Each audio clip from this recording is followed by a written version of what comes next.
I used to believe that family was the one safe harbor in a world full of sharks. But the night my own mother stood up at her 70th birthday dinner, looked my crying wife in the eye, and called our unborn baby a $12 million scam, I realized the deadliest sharks are the ones sitting at your own dinner table. I cut my mother out of my life that very night to protect my growing family. It took a rusted safe deposit key and a vault full of hidden hospital footage to make me realize I had protected the exact people who were destroying me. My name is David, and I'm about to tell you how the worst betrayal of my life became my ultimate salvation. The private dining room at the Oakwood Country Club was suffocatingly quiet, save for the clinking of crystal glasses and the low hum of classical music.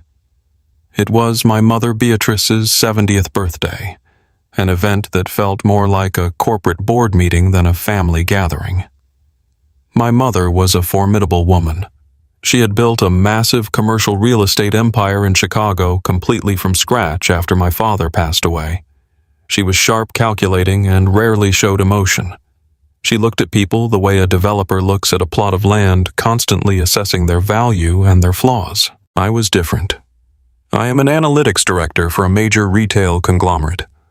I spend my days parsing through massive spreadsheets tracking mobile phone and electronic product sales across hundreds of regional stores. I look for patterns, anomalies, and undeniable facts hidden in millions of rows of data. I deal in logic, which is why my marriage to Chloe always confused my mother. Chloe and I had been married for 4 years. We met at a community church event, and she immediately charmed me with her warm smile and talk of wanting a big traditional family. But my mother never trusted her. Beatrice always said Chloe was performing a role wearing her modest dresses and sweet smiles like a carefully crafted costume. I always defended Chloe. I thought my mother was just a bitter, overly critical woman who could not stand to see me happy with someone else. The tension in our family had reached a boiling point over the last 3 years because of one specific legal document. When my father passed, he set up a highly specific generation-skipping trust fund. The terms were ironclad. The moment his first grandchild was born, a massive trust worth $12 million would automatically unlock and be placed under the control of the child's parents to ensure the next generation was permanently secured. Chloe knew about this trust. Her brother Trent certainly knew about it. Trent was sitting across from me at the dinner table, swirling a glass of expensive bourbon. Trent was a slick, aggressive investment broker who wore suits that cost more than my first car. He was loud, boastful, and treated every interaction like a hostile negotiation. I never liked Trent, but he was my wife's brother, so I tolerated him. For 3 years, Chloe and I had struggled with fertility. There were endless doctor appointments, negative tests, and tearful nights.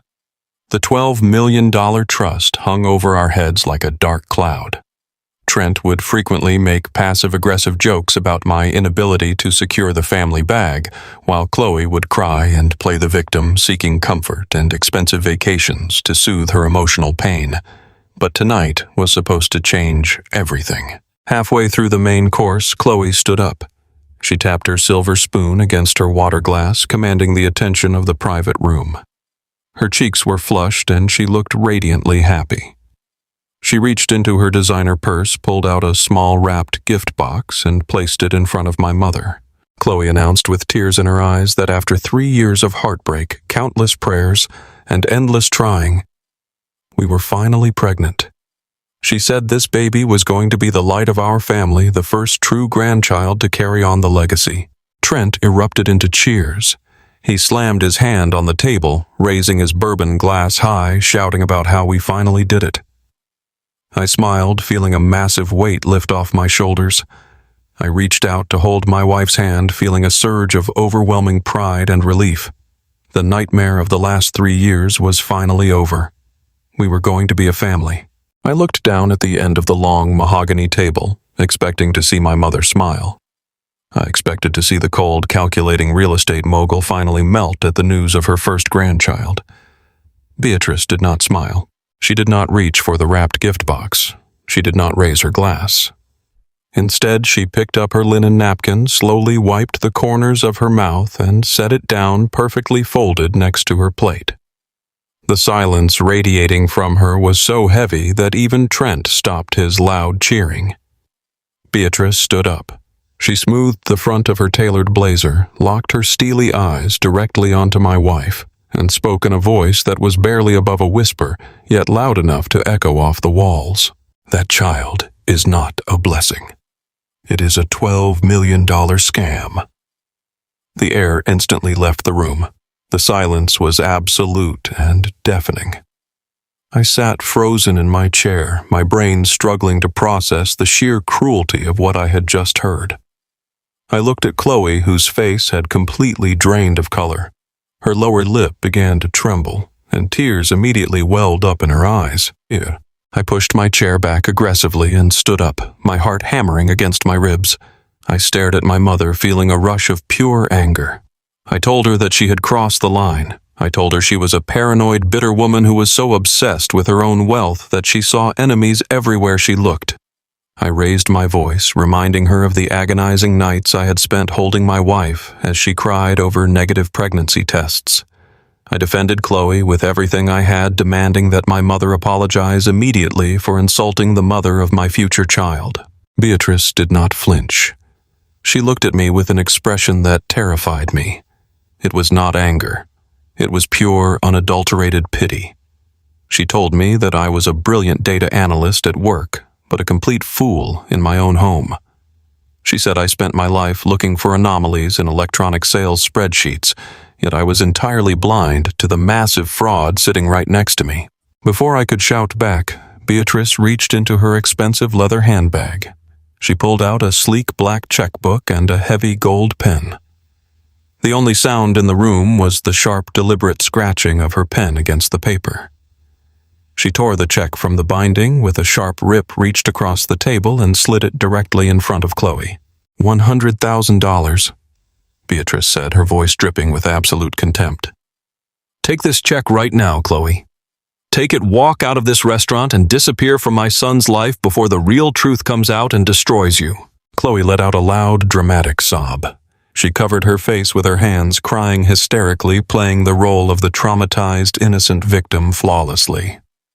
She leaned into my chest, shaking violently, whispering that she could not believe my mother would say such horrible things about our miracle baby. That was the moment Trent snapped. He threw his heavy oak dining chair backward, letting it crash onto the carpeted floor. He marched around the table and got directly in my mother's face. He pointed a thick finger at her chest, his face red with sudden rage. He started screaming, calling my mother a vile, miserable old witch who was just trying to hoard her dead husband's money. I stepped between Trent and my mother to stop the situation from turning physical.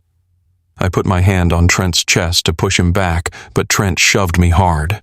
He pushed me with enough force that I stumbled backward into the table, rattling the crystal glasses. Trent leaned in and spat his words at me. He told me I was a pathetic, weak excuse for a husband if I stood there and let my deranged mother treat his sister like a cheap gold digger. I did not hit Trent back. My focus was entirely on the betrayal I felt from my own flesh and blood. I straightened my jacket, wrapped my arm protectively around my sobbing wife, and looked my mother dead in the eyes. I told her she was dead to me. I told her I would never allow her to see this child, and that I never wanted to speak to her again. I grabbed Chloe's hand and we walked out of the private dining room. Trent followed closely behind us, hurling one last string of aggressive insults over his shoulder. We left my mother standing completely alone at the head of a massive, silent table, the $100,000 check still sitting untouched next to her plate. The drive home was tense and miserable. Chloe cried the entire way, resting her hands protectively over her stomach. I spent the ride apologizing to her, promising her that I would protect our family from my mother's toxic influence. I felt a deep, aching sadness over losing my mother, but I firmly believed I was doing the right thing. I was being a good husband. I was protecting my unborn child from a woman who had let greed poison her soul. 2 agonizing weeks passed. I completely blocked my mother's phone number and ignored emails from her assistant. I poured all my energy into my job, burying myself in complex spreadsheets and regional sales forecasts for mobile devices just to stop my mind from racing. At home, the atmosphere was strange. Chloe recovered from her trauma remarkably fast. Once she knew I had cut ties with my mother, her tears stopped completely. She spent her days browsing high-end real estate websites and ordering expensive baby furniture we could not actually afford on my salary alone. Trent started coming over to our house almost every single evening. He would walk in, open my refrigerator, drink my beer, and talk loudly about the $12 million trust fund like it was a winning lottery ticket they had already cashed. He would make comments about how we needed to start looking at private schools and offshore investment accounts to maximize the payout once the baby arrived. I ignored the twisting feeling in my gut. I told myself it was just Trent being his usual greedy self and that Chloe was just excited to finally be a mother. I pushed down every logical doubt my analytical brain raised. I chose to believe the beautiful lie because the alternative was too painful to consider. Then, on a rainy Tuesday morning, my phone rang while I was sitting at my desk reviewing a quarterly performance report. It was not a number I recognized. I answered it expecting a vendor or a regional store manager. It was my mother's estate lawyer. His voice was heavy and formal. He informed me that Beatrice had suffered a massive sudden stroke in her sleep the night before.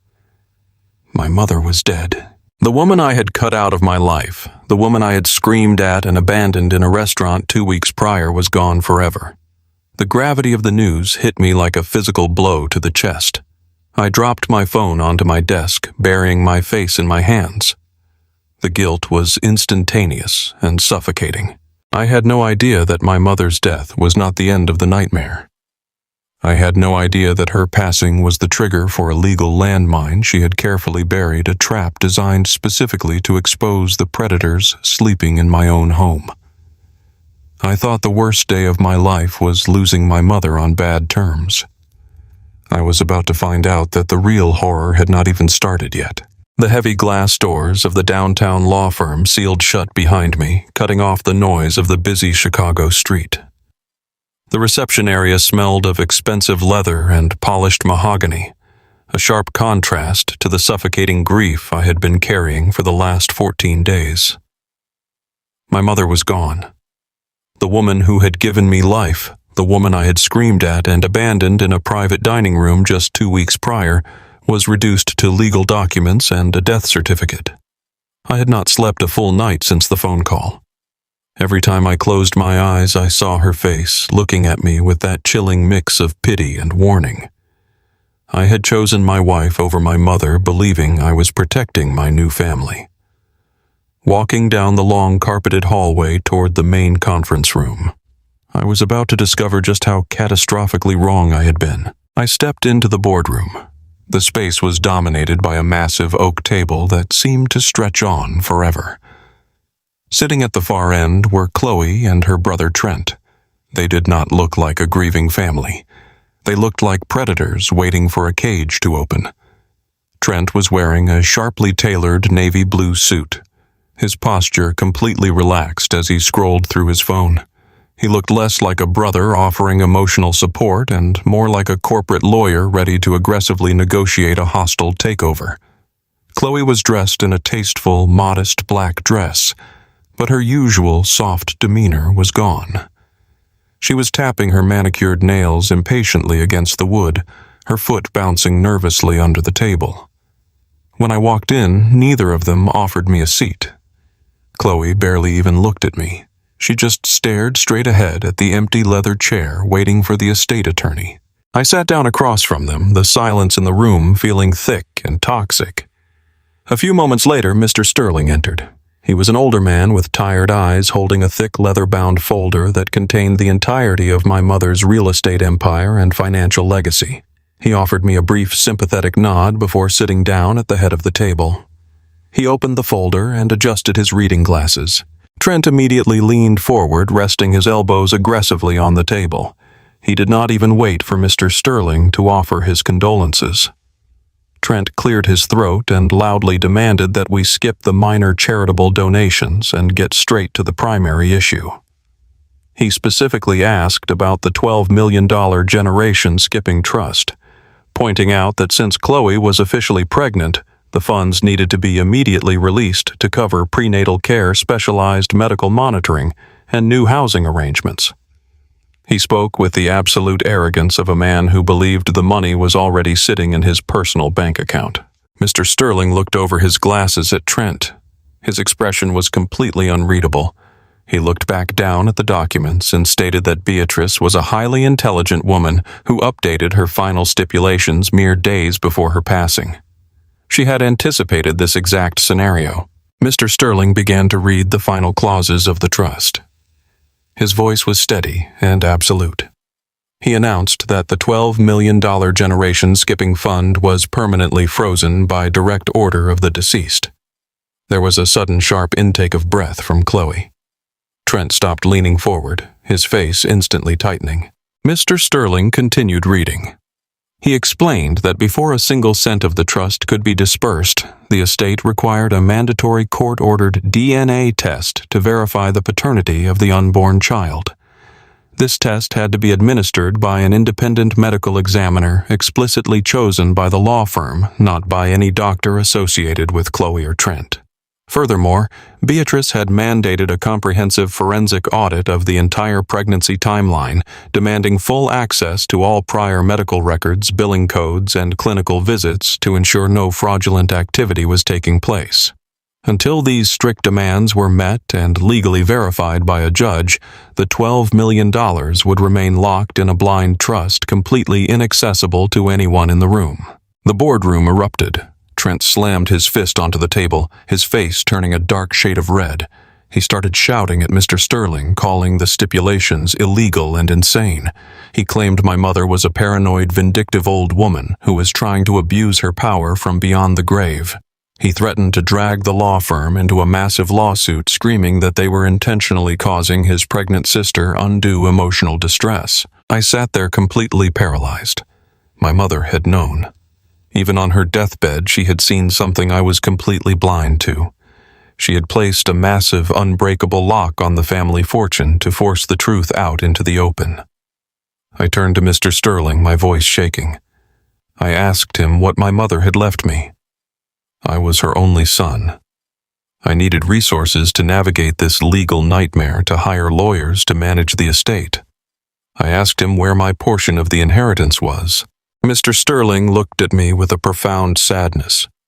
He closed the leather folder. He told me that my mother left me no liquid capital, no properties, no stock portfolios. Instead, she left me one single item. Mr. Sterling reached down below his chair. He lifted a heavy, severely water-damaged cardboard box and dropped it heavily onto the center of the polished mahogany table. A small cloud of dust bloomed into the air. He pushed the box toward me, stating that this was the entirety of my physical inheritance. I reached out and opened the folded flaps of the beat-up box. Inside were stacks of thick bound paper. I pulled one out and stared at it in pure confusion. They were my old performance reports for retail sales. These were the exact spreadsheets I had meticulously built years ago, tracking regional mobile phone sales and analyzing distribution metrics for electronic products. My entire career was built on these charts. I spent my life looking at raw retail data, finding patterns in mobile device sales, and identifying anomalies that no one else could see. My mother had kept every single report I had ever generated, and sitting right on top of thousands of pages of my electronic retail data was a single heavily rusted safety deposit key. For 10 seconds, nobody made a sound. Then Trent broke the silence. He started laughing. It was not a quiet chuckle. It was a loud, cruel, echoing laugh that filled the entire boardroom. He threw his head back and pointed directly at the cardboard box. He looked at Chloe and mocked my entire existence. He said the great Beatrice had left her genius son exactly what he deserved: a box of old phone sales charts and a piece of rusted garbage. He called me a pathetic data nerd who had just been completely cut out of his own family wealth. He laughed so hard he had to wipe a tear from his eye, telling me that I was officially the poorest man in the room. I felt my face burn with intense humiliation. I turned to my wife, expecting her to shut Trent down. I expected Chloe to defend me just like I had defended her at that disastrous birthday dinner. I expected her to reach out, take my hand, and tell her brother to show some respect. But Chloe did not reach for my hand. I watched her face undergo a terrifying transformation. The sweet, innocent, victimized wife completely vanished. Her posture straightened, and the warmth in her eyes was replaced by pure ice. She looked down at the cardboard box filled with my retail tracking data, then she looked at the rusted key, and finally she looked directly into my eyes. The expression on her face was one of absolute unshielded disgust. Realizing the $12 million was locked behind a strict legal wall that she could not easily bypass, her entire demeanor shifted. She did not need to play the loving wife anymore. The performance was over. Chloe stood up from her chair. Her voice was completely steady, lacking any trace of the tears she had so easily produced 2 weeks ago. She looked down at me and told me that I was a spineless, worthless disappointment. She said she had wasted 4 years of her prime playing house with a man who was so incredibly weak that he could not even secure his own birthright. She told me I was nothing but a low-level retail data cruncher who was completely incapable of providing the life she deserved. I was so shocked by the venom in her voice that I could barely speak. My heart felt like it was cracking open inside my chest. I tried to stand up. I stammered, asking her what she was talking about. I reminded her that we were a team. I told her we were having a baby together, that we were a family, and that we would figure out a way to get through this legal barrier. Chloe took a physical step back from me, looking at me like I was a disease. She let out a sharp, mocking scoff. She told me there was no family. She said I had let my mother humiliate her, and now I had let my mother rob them both of their future. Then she dropped the ultimate bomb. She looked me dead in the eye and said she was leaving me. She stated clearly for the lawyer to hear that she was citing the unbearable stress and toxic emotional abuse I had caused her and the baby. She said my financial failure was a direct threat to her well-being. She grabbed her expensive designer coat from the back of the chair and slung her purse over her shoulder. She told me to never call her again and that all future communication would go strictly through her legal counsel. She turned on her heel and started walking toward the door. Panic seized my entire body. I could not believe this was happening. My marriage was disintegrating in front of my eyes in a matter of seconds. I moved to follow her. I called out her name, reaching out to stop her from walking out that door. Before I could take 3 steps, Trent aggressively threw himself into my path. He used his larger physical size to violently shove me backward. I stumbled hard, my back crashing painfully against the heavy wooden conference table. The cardboard box rattled, spilling some of my mobile sales charts onto the floor. Trent leaned in closer to my face, his jaw clenched, his eyes burning with hostility. He pointed his finger directly into my chest. He warned me to never come near his sister again. He told me that if I ever tried to contact Chloe or interfere with her life, he would personally destroy whatever was left of my pathetic existence. He told me to stay in my lane, take my box of useless electronic data, and rot in the miserable life I had created for myself. Trent sharply adjusted his expensive silk tie, gave me one final look of absolute disdain, and turned away. He walked out into the hallway, pulling the heavy glass door shut behind him. The slam of the door echoed loudly in the room. Mr. Sterling quietly cleared his throat, slowly stood up and excused himself from the room without making eye contact. He left me completely alone in the massive mahogany boardroom. The silence was absolutely crushing. I stood there leaning against the edge of the table, my breathing shallow and rapid. I looked down at the floor where pages of my meticulous retail performance spreadsheets were scattered across the expensive rug. I looked at the heavy cardboard box. And then I looked at the single rusted safety deposit key sitting alone on the dark wood. The agonizing realization washed over me like a wave of freezing water. My wife had never loved me. The sweet, traditional woman I thought I had married was a complete fabrication. She had only stayed with me, enduring my presence and my modest career while she waited for my mother to die so she could collect an impending $12 million payout. Now that the money was frozen behind a DNA test and a forensic audit, I was completely useless to her. She had discarded me the exact second my financial value hit 0. I had defended her. I had cut my own mother out of my life to protect a woman who saw me as nothing more than a stepping stone to a fortune. I had lost everything. My mother was dead. My marriage was a calculated lie. My reputation was being managed by a hostile brother-in-law. And as I stood alone in that quiet, empty room, gripping the edges of the table to keep from collapsing, I realized I had absolutely nothing left to my name but a box of data and a rusted key. I needed an anchor, something that made sense when my entire reality was falling apart. For me, that anchor was the data. As a senior performance tracker for a massive retail conglomerate, my job was the only place where the rules still applied.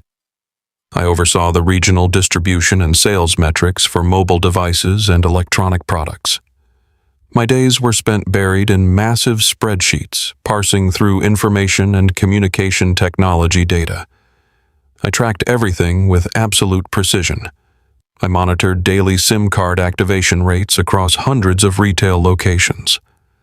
I analyzed the subtle shifts in consumer demand between major smartphone brands like Samsung, Vivo, and Realme. In my spreadsheets, there was no betrayal. If a region underperformed, the data told me exactly why.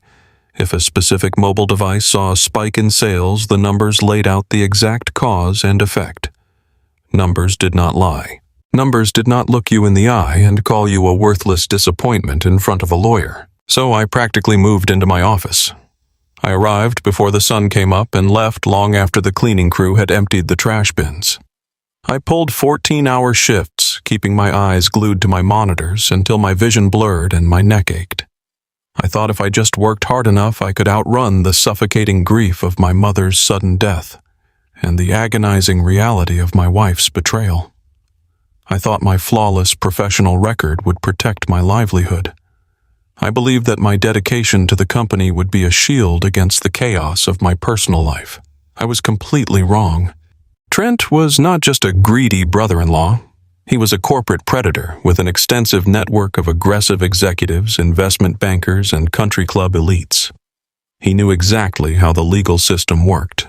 He knew that as long as I had a steady corporate income and a solid professional reputation, I could theoretically hire a ruthless estate attorney and fight for my mother's $12 million trust. He could not allow that to happen. Trent needed me entirely broken, completely stripped of resources, and too poor to step foot inside a probate courtroom. So he weaponized Chloe. Trent began a systematic and ruthless smear campaign designed to destroy my name. He used his high society connections to secure a private lunch with the regional vice president of my parent company. I do not know exactly what toxic lies he spun over those expensive steaks, but I felt the devastating impact less than 48 hours later. It started with the quiet whispers. Colleagues I had worked alongside for years suddenly stopped talking when I entered the corporate break room. Emails that usually got answered in a matter of minutes were ignored for days. I was deliberately left off the calendar for the crucial quarterly sales forecast meetings.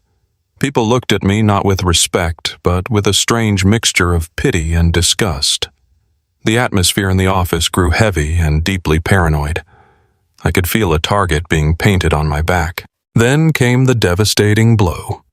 I was sitting at my desk on a Thursday morning running a complex performance report on our upcoming holiday smartphone distribution when two stern-faced men from the corporate compliance office walked directly into my cubicle.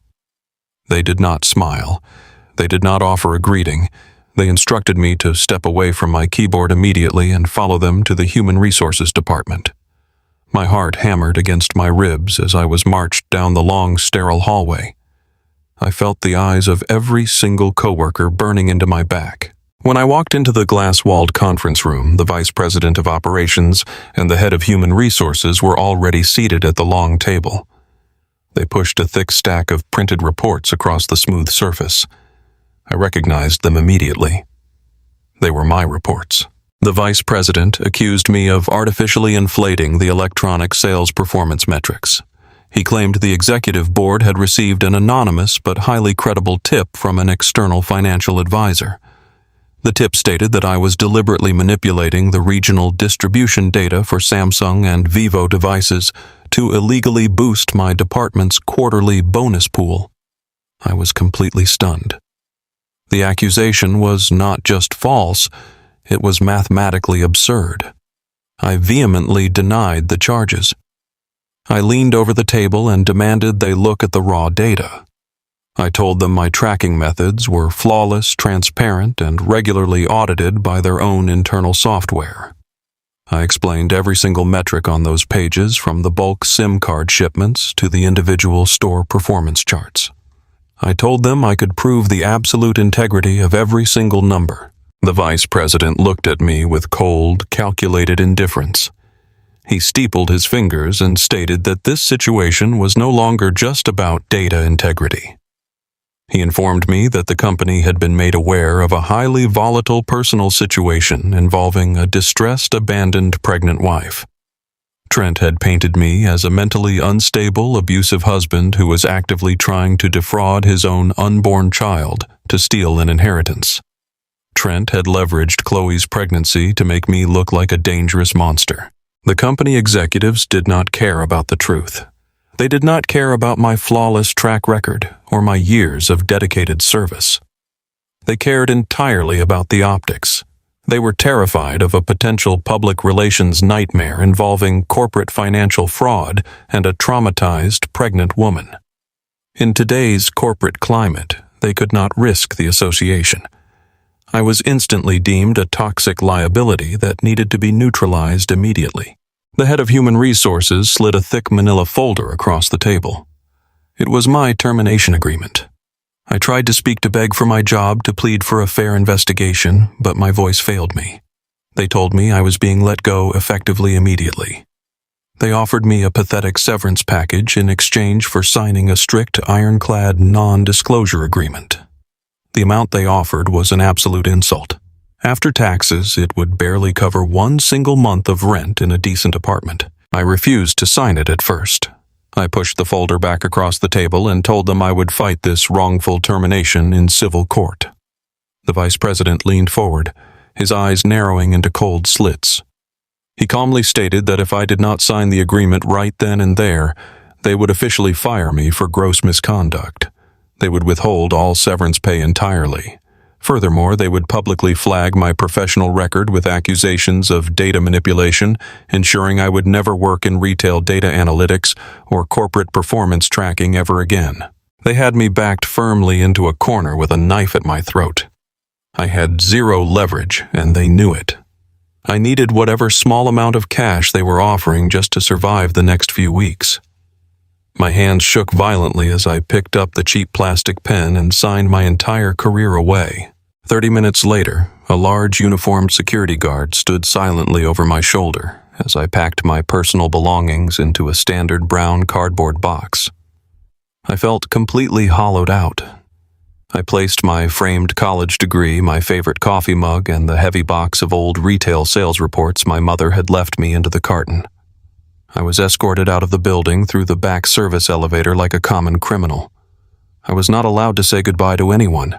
I was simply erased from the company I had helped build. The air outside was bitter and biting.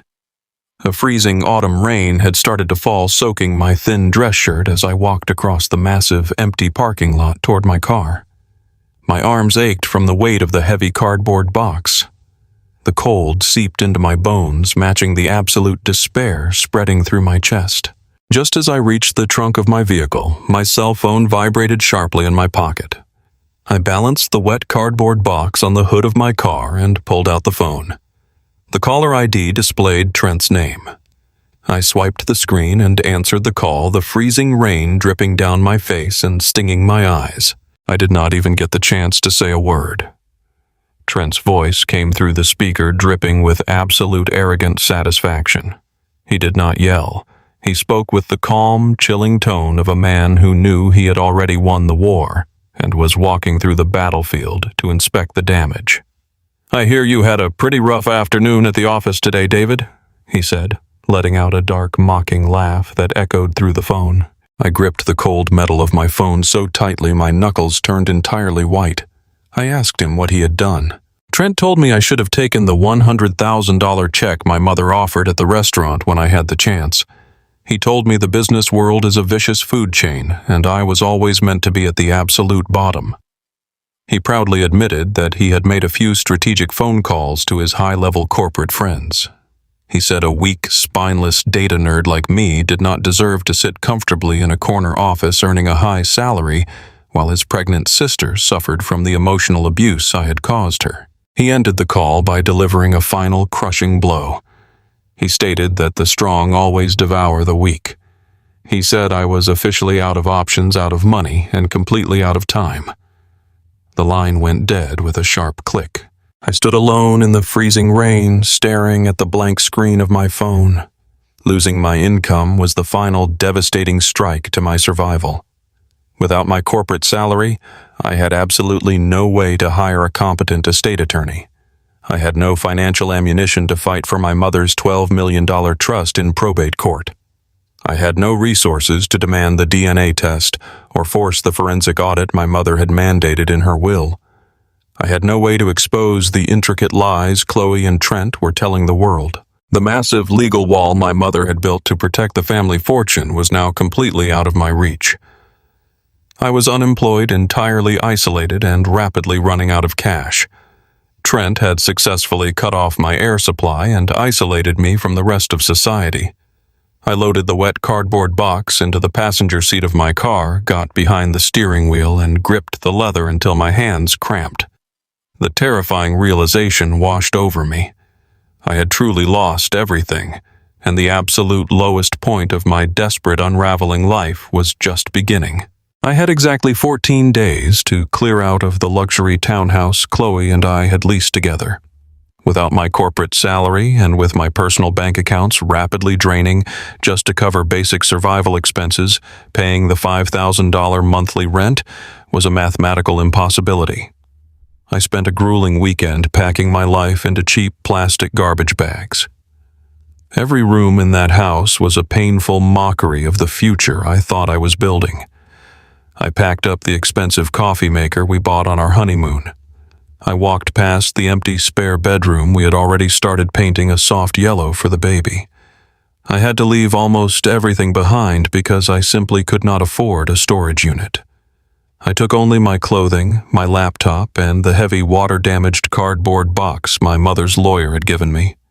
I loaded the trunk of my car and drove away from the life I knew. I drove for over an hour, heading toward the industrial edge of the city where the streetlights flickered and the buildings looked tired and broken. I pulled into the cracked asphalt parking lot of the cheapest, most run-down motel I could find. The neon sign outside buzzed with a harsh pink light missing half of its letters. I handed the night clerk a handful of crumpled bills and took the physical metal key to room number 12. The room smelled intensely of stale cigarette smoke, damp carpeting, and cheap industrial bleach. The wallpaper was peeling in thick strips near the baseboards, and the heater rattled loudly against the wall. I sat down on the edge of the sagging mattress and listened to the sounds of police sirens wailing in the distance. This was my new reality. I had gone from being a senior director of analytics managing millions of dollars in electronic retail data to a man heating up 90-cent ramen noodles in a rusted microwave. I spent my nights lying completely awake in the dark. I stared up at a massive water stain on the ceiling that looked like a distorted map of the world. I questioned every single decision I had ever made in my entire life. I wondered if I was actually going insane. My own mother was dead. My wife had discarded me like a piece of useless trash. My career had been intentionally destroyed by a wealthy, arrogant brother-in-law. I felt completely hollowed out, reduced to a ghost haunting a $10 a night motel room just waiting for the final fatal blow to land. That final blow arrived on a Thursday morning. I heard a sharp, aggressive knock at my motel door. When I opened it, a man in a cheap suit handed me a heavy, certified mail envelope and walked away without saying a single word. The return address printed on the thick paper belonged to one of the most ruthless, high-priced family law firms in the state of Illinois. Trent was clearly funding Chloe's legal assault, sparing absolutely no expense to crush me into dust. I sat back down on the edge of the lumpy bed, my hands trembling slightly as I broke the thick wax seal. Inside was a massive stack of pristine, terrifyingly formal legal documents. It was a legal ultimatum masquerading as a peaceful settlement offer. The paperwork detailed a comprehensive separation agreement, and the terms were absolutely brutal. Chloe and Trent were offering me a one-time tax-free payment of exactly $50,000. They also promised to immediately lift the corporate blacklisting Trent had orchestrated with my former employers. They offered to clear my name in the retail industry, allowing me to quietly find a low-level data entry job somewhere else without the shadow of fraud hanging over my head. But the cost of this freedom was everything I had left. In exchange for the money and my professional reputation, I had to completely and permanently sign away all of my paternal rights to the unborn child. I had to legally waive any and all future claims to my mother's $12 million generation skipping trust. The document explicitly stated that I would not contest the will, I would not demand a DNA test, and I would not request a forensic audit of the pregnancy timeline. If I signed these papers, I would be legally erased from the child's life forever. Chloe would then be perfectly positioned to approach the probate judge present. My signed waiver bypassed my mother's stipulations and claimed the entire $12 million fortune independently as a single mother. The $50,000 was not a negotiation. It was a highly calculated pity payout. It was just enough money to keep a starving, unemployed man off the streets, but small enough to be a massive, degrading insult. They knew exactly how desperate I was. They knew I was eating cheap noodles and sleeping in a room with peeling wallpaper. They were actively trying to starve me into absolute submission. They wanted me to sell my soul and my child for a fraction of a percent of what my family had built. I could not sign away my child through the mail. I needed to look my wife in the eye one last time. I contacted her legal team and requested a face-to-face meeting before signing anything. Chloe agreed, but she dictated the exact terms. She demanded we meet at a sterile, ultra-modern coffee shop located in the wealthiest commercial district of the city. I arrived early. I wore the only clean dress shirt I had left, trying desperately to maintain some shred of human dignity. When Chloe walked through the heavy glass doors, the visual contrast between us was physically painful. She was positively glowing with wealth. She wore a pristine designer cashmere coat. She carried a leather handbag that cost more than my entire pathetic severance package. She completely ignored the line of waiting customers, casually rubbing her slight baby bump as she ordered a $12 artisanal latte. She walked over to my small table and sat down across from me. She did not bother to remove her expensive oversized sunglasses. She did not ask how I was doing. She did not ask where I was living. She did not show a single ounce of sympathy or remorse for the man who had loved her, provided for her, and fiercely defended her against his own mother. She simply reached into her designer bag, pulled out a heavy silver pen, slid it across the table, and tapped her manicured fingernail directly against the signature line of the legal document I had brought with me. I looked at her face, searching for any trace of the warm, traditional woman I thought I had married. I asked her how she could do this. I asked her how she could destroy my life, attempt to steal my child, and try to buy me off with a pathetic $50,000 bribe. Chloe let out a cold, sharp sigh of annoyance. She leaned forward, sliding her sunglasses down the bridge of her nose so I could see the absolute, unfiltered contempt in her eyes. She told me to stop being so incredibly dramatic. She said I was a pathetic loser who could not even protect his own mother's legacy. She told me I was too weak and too soft for the real corporate world. She mocked my career, saying that tracking mobile phone sales was a job for a robot, not a real man. She claimed she was doing me a massive favor by buying me out of a high-stakes game I was never equipped to play. She stated clearly that my mother was absolutely right about me being a blind fool, but Beatrice was dead now, and the family money finally belonged to the people who actually knew how to use it. Hearing my mother's name drop from Chloe's arrogant lips sent a massive electric shock straight through my chest. My mother was right about me being a blind fool. That specific phrase echoed violently in my mind. I stared at Chloe's smug, victorious face, and suddenly the thick, heavy fog of my depression instantly evaporated. I remembered the exact look in my mother's eyes during that disastrous 70th birthday dinner. It was not hatred. It was pity. And then my mind raced back to the run-down motel room, to the heavy cardboard box sitting in the corner next to my cheap luggage. My mother was a brilliant, highly calculating real estate mogul who never made a single mistake in her entire life. She did not do anything by accident. She intentionally froze a $12 million trust. She explicitly demanded a forensic audit of the pregnancy timeline. And then, instead of leaving me cash to fight the legal battle, she deliberately handed her highly analytical son a box filled with his own complex retail performance reports and a single rusted safety deposit key. It was not a cruel joke. It was not a final vindictive insult from the grave. Beatrice knew exactly what I did for a living. She knew I spent my entire life tracking mobile phone distribution data. She knew I was a master at finding hidden anomalies in massive, chaotic spreadsheets. She was speaking to me in the exact language I had spent my career perfecting. She had left me a puzzle, and that rusted key was the very first piece. The realization hit me with the unstoppable force of a freight train. I looked down at the pristine legal document offering me $50,000 to walk away from my own life. I picked up the heavy silver pen. Chloe smiled confidently, fully expecting me to surrender to her brother's wealth.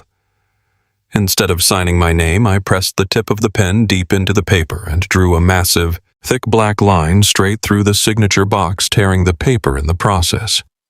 I stood up from the small table, my heart pounding with a new, terrifying energy.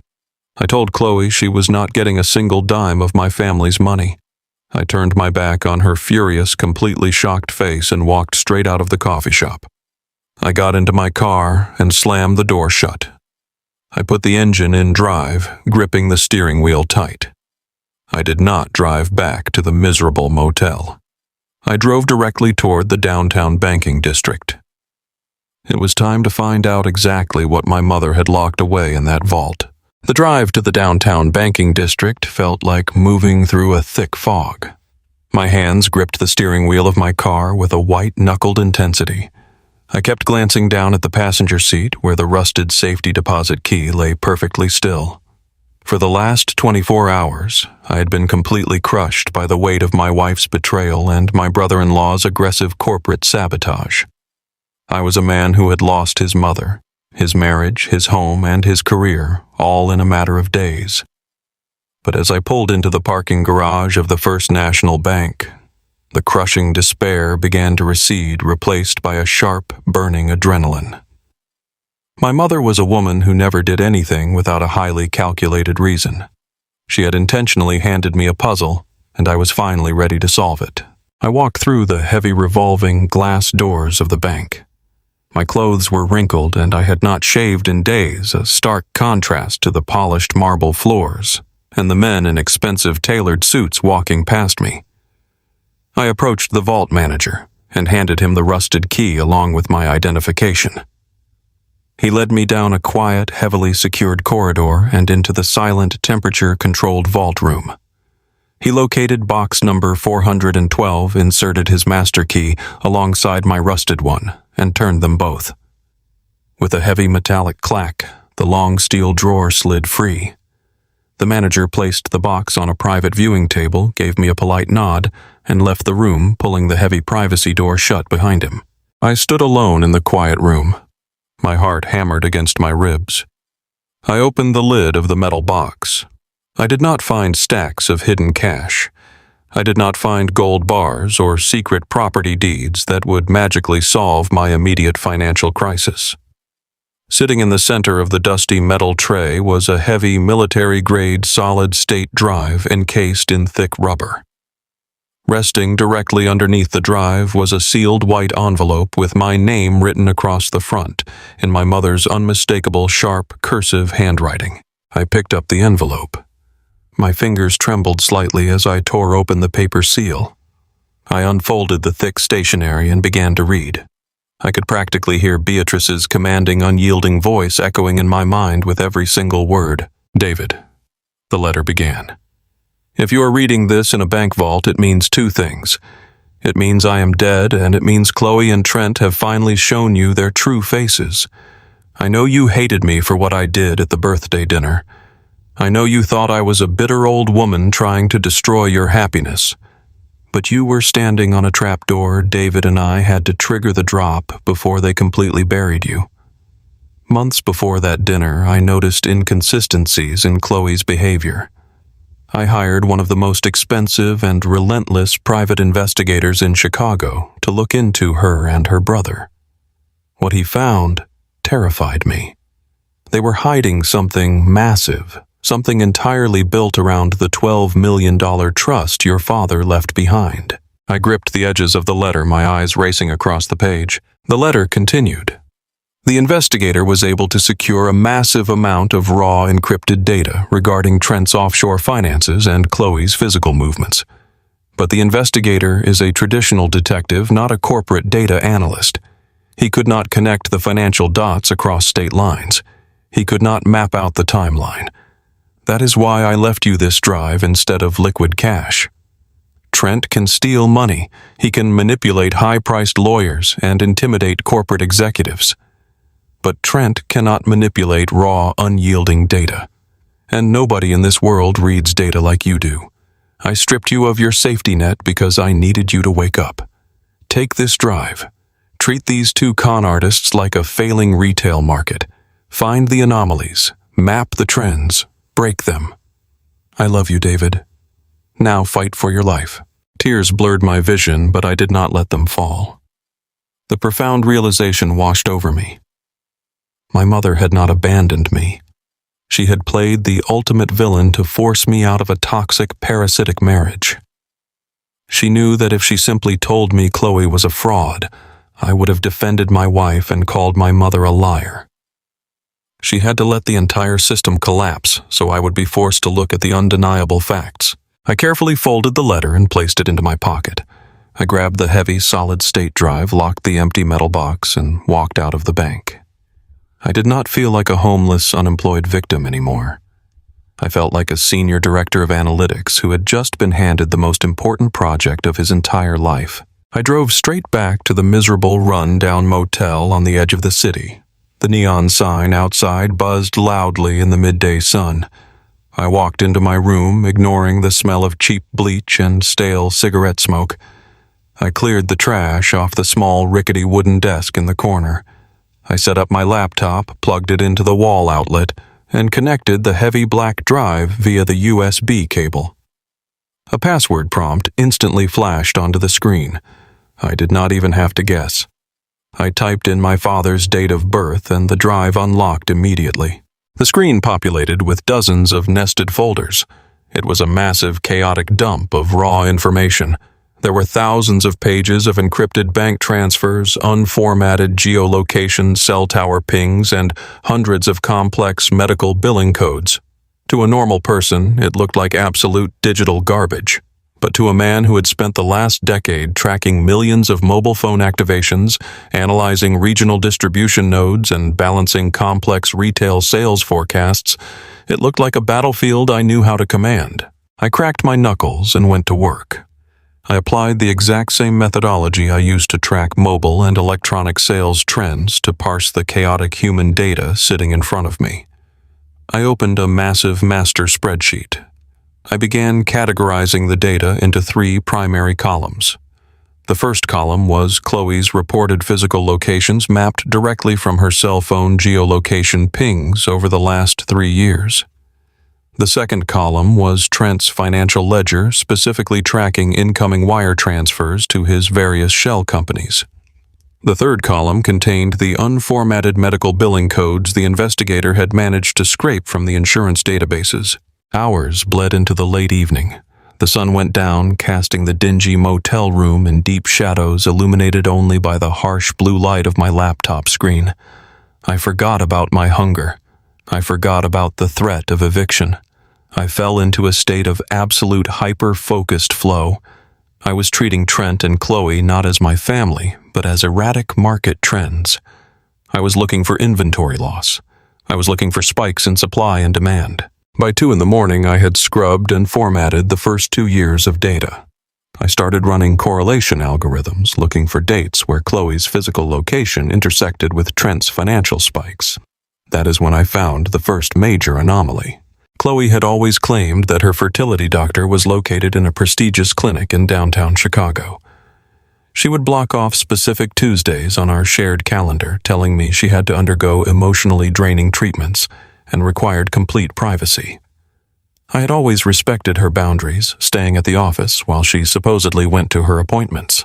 But the geolocation data from the private investigator told a completely different story.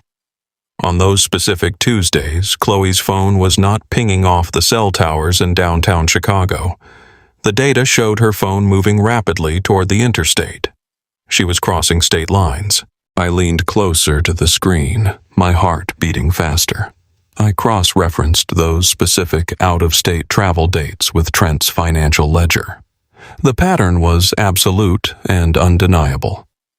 Exactly 48 hours before Chloe crossed the state line, a massive high-value transaction would move from a completely anonymous offshore shell company directly into one of Trent's domestic corporate accounts. We were talking about deposits of $20,000, $30,000, and sometimes $50,000 at a time. The money was being funneled into Trent's control just days before Chloe made her secret trips. I rubbed my burning eyes and opened the third column containing the medical billing codes. This was the hardest data to decipher because the investigator had only been able to secure redacted numeric strings, not the actual patient files. But in the retail tech industry, I worked with numeric barcodes and product identifiers every single day. I knew how to trace a blind number back to its origin source. I spent the next 4 hours running the medical billing prefixes through national healthcare databases online. I matched the regional codes with the geolocation pings from Chloe's phone. The data did not point to a standard maternal care clinic. It did not point to the downtown Chicago hospital where she claimed she was being treated. The billing codes pointed directly to a highly specialized, ultra-discreet fertility and surrogacy center located in a completely different state. It was a private luxury medical facility known for servicing elite clients who demanded absolute anonymity. I pushed my chair back from the rickety motel desk. The realization was horrifying, yet it clicked into place with perfect, terrifying logic. Chloe and Trent were running a highly sophisticated, incredibly expensive long con. The data painted a perfectly clear picture. Chloe was never trying to get pregnant with me over the last 3 years. The financial records strongly indicated she had been secretly maintaining her birth control or preventing conception entirely while playing the role of the grieving, struggling wife. She and Trent knew that the $12 million trust fund required a biological child to unlock the capital, but they did not want me to have any legitimate legal tie to that child. If the child was biologically mine, I would have equal control over the $12 million. Trent could not allow a data nerd to have veto power over a fortune he planned to manage and invest, so they found a terrifying workaround. The massive cash deposits into Trent's accounts were funding private out-of-state medical procedures. They were using a private donor. They were engineering a pregnancy using a completely unrelated biological source, ensuring that when the time came to claim the trust, I could be easily discarded without any true biological claim to the baby. They planned to bypass my mother's stipulations by either faking a premature birth out of state or using Trent's aggressive financial leverage to buy a fraudulent paternity test from a corrupt medical contact. I sat in the dark motel room listening to the hum of the cheap heater. The sheer scale of their betrayal was staggering. They had weaponized the concept of family to steal $12 million. Chloe had slept next to me for years, holding my hand, crying on my shoulder, all while treating our marriage like a corporate acquisition strategy. I had successfully decoded the data. I had mapped out their entire timeline. I had the financial ledgers and the geolocation logs proving Chloe was lying about her medical care. But my analytical mind knew the harsh truth about the legal system. Financial spreadsheets and cell tower pings were highly circumstantial pieces of evidence.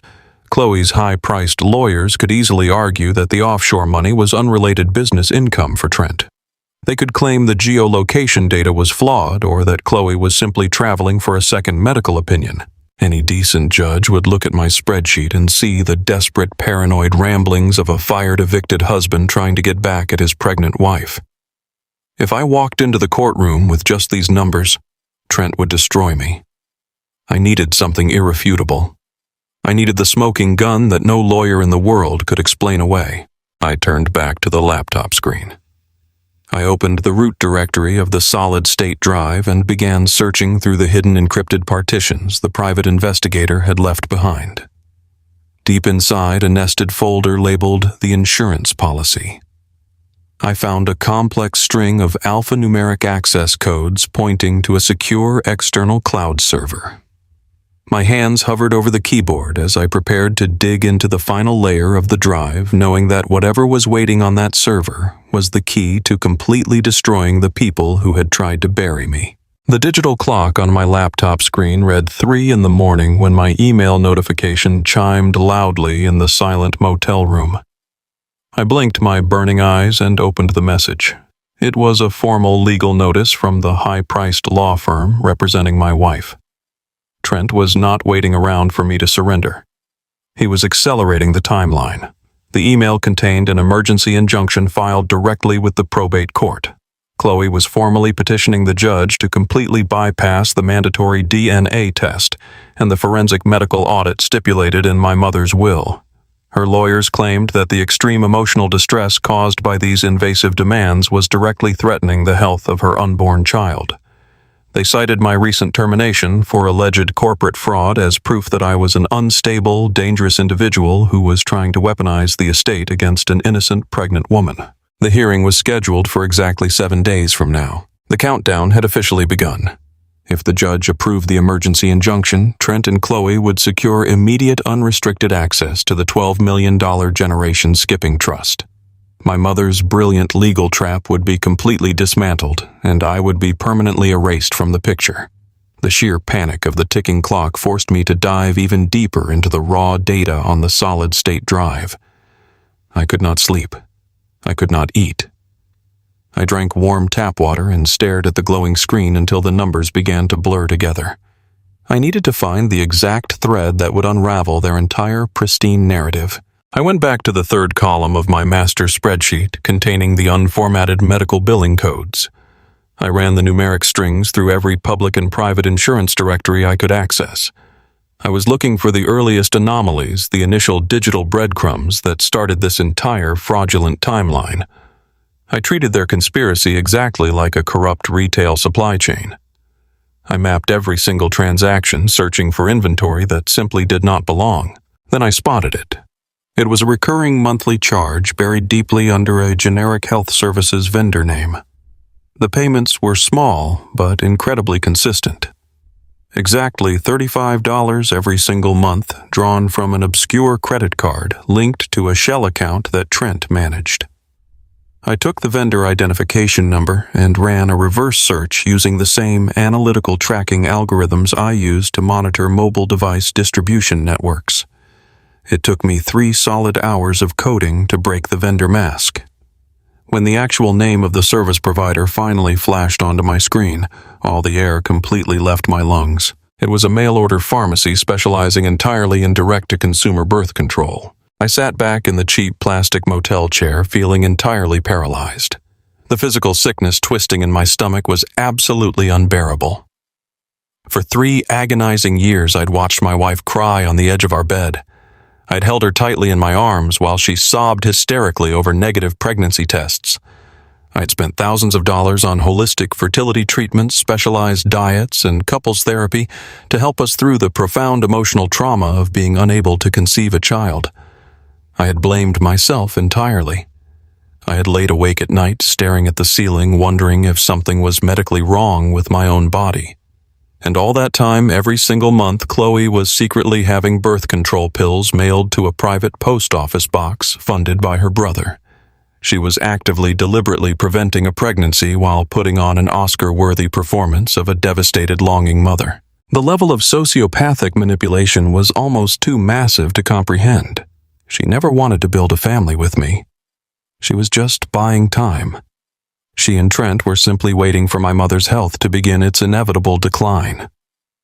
They knew the $12 million trust fund would automatically trigger the very moment a grandchild was conceived, but they absolutely did not want me to have any biological leverage over that money. If the child was biologically mine, I would have equal legal control over the fortune. Trent needed a way to produce a baby that checked all the legal boxes of the trust document without giving a lowly data analyst any actual parental authority. I turned back to the glowing screen, my fingers flying across the keyboard with a new, furious energy. The anger completely burned away my exhaustion. I cross-referenced the birth control payments with the massive wire transfers Trent had sent to the specialized, out-of-state fertility center. I dug into the specific procedural billing codes attached to those dates. The narrative that emerged from the data was cold, clinical, and completely horrifying. Trent literally purchased a pregnancy. The billing codes indicated a highly expensive, expedited artificial insemination process utilizing a private anonymous donor. Trent and Chloe had selected a biological source completely unrelated to me to ensure I had absolutely no genetic tie to the child. They engineered the perfect corporate acquisition of my family's wealth. Chloe stopped taking the secret birth control only when the donor procedure was scheduled. She became pregnant right on cue, perfectly aligning with my mother's deteriorating health. But my analytical mind immediately caught the massive flaw in their plan. My mother's will explicitly demanded a court-ordered DNA test administered by an independent medical examiner chosen by the estate. How did Trent plan to beat a legally mandated genetic test when he knew the baby was not mine? I filtered the spreadsheet to show only the transactions that occurred immediately after my mother passed away, and the stipulations of the will were made public. I found a massive, frantic spike in Trent's financial activity. He made 3 consecutive wire transfers totaling $200,000 to a private consulting firm. I traced the firm's corporate registration data. The firm was owned by a disgraced former medical director who currently operated a private testing laboratory right here in Chicago. The pieces slammed together with terrifying clarity. Trent was not planning to fight the DNA test fairly. He was actively buying the results. He had bribed a corrupt medical official to either swap the DNA swabs in the laboratory or perfectly fabricate the genetic reports before they ever reached the probate judge. If the judge denied their emergency injunction next week, Trent already had a fully funded backup plan to manipulate the medical evidence and steal the $12 million anyway. They had built an airtight, multi-million-dollar conspiracy, and I was the only person on Earth who possessed the data to prove it. I printed out the spreadsheets. I highlighted the offshore transfers, the birth control pharmacy receipts, and the bribes paid to the corrupt medical director. I laid the papers out across the cheap motel bed, looking at the undeniable mathematical proof of their absolute betrayal. But as the morning sun began to filter through the dirty motel blinds, a cold, hard dose of legal reality completely washed over me. I stared at the pages of numbers and felt a sudden, crushing sense of defeat. The financial ledgers were incredibly damning, but in a court of law, they were entirely circumstantial. I was a recently fired data analyst sitting in a $10 a night motel room. Trent was a wealthy, highly connected investment broker with a team of the most aggressive corporate lawyers in the state. If I walked into the probate courtroom and handed the judge a stack of spreadsheets, Trent's legal team would tear me into absolute shreds. They would claim I fabricated the data out of pure spite. They would argue that the offshore accounts belonged to legitimate business clients, and that the pharmacy charges were for routine medical supplies. They would paint me as a deeply disturbed, paranoid husband who was so obsessed with money that he forged digital documents to ruin his pregnant wife's reputation. Numbers and billing codes were simply not enough to convince a judge to halt a $12 million trust disbursement. I needed something physical. I needed something visceral. I needed the ultimate smoking gun that no expensive lawyer could ever explain away. I sat back down at the rickety wooden desk and stared at the solid-state drive plugged into my laptop. My mother's private investigator was a professional. He would not have handed over a drive containing only circumstantial financial data without providing the concrete evidence needed to secure a conviction. I had successfully parsed the raw data dump, but I knew there had to be another layer. I began running deep diagnostic scans on the drive itself, searching for hidden partitions or encrypted volumes that did not immediately appear in the standard directory. My retail tech background kicked in perfectly. I bypassed the standard user interface and accessed the drive through a command line terminal. I scanned the allocation blocks and found a massive chunk of data purposefully hidden from the main operating system. It was an encrypted partition buried so deeply that a standard forensic sweep might have easily missed it. I ran the master password my mother had provided in her letter. The partition successfully unmounted and a single isolated folder appeared on my screen. The folder was simply titled "The Insurance Policy." I opened the folder. My heart raced as I looked at the contents. There were no more spreadsheets. There were no more billing codes or cell tower logs. Inside the folder was a single highly complex text document containing a string of alphanumeric access codes, security keys, and a direct web link pointing to a heavily secured decentralized cloud server. I read the brief notes the private investigator had attached to the document. The investigator had not just followed Chloe to the out-of-state fertility clinic. He had successfully breached the clinic's internal security network.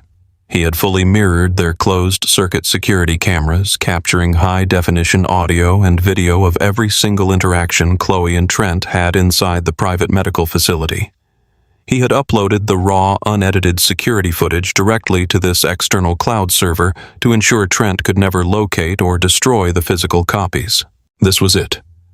This was the absolute, undeniable proof I needed. I had the actual video footage of my wife and her brother explicitly orchestrating the false pregnancy and bribing the medical staff. My hands shook violently with pure adrenaline as I copied the web link into my secure browser. I carefully typed in the complex alphanumeric access codes, completely ready to download the video files and finally end this living nightmare. I hit the enter key, fully expecting the security footage to instantly populate on my screen. Instead, a stark red warning banner flashed violently across my display. Access denied. Time lock engaged. I stared at the warning message in absolute disbelief. I read the technical parameters listed below the red banner. The private investigator had utilized a highly sophisticated biometric-style time delay protocol on the cloud server. The video files were completely locked behind an impenetrable digital wall. I could not view them. I could not download them. I could not transfer them to a flash drive. The security protocol clearly stated that the encryption key to unlock the video files would not automatically generate until a highly specific date and time. I looked at the digital timestamp programmed into the lock.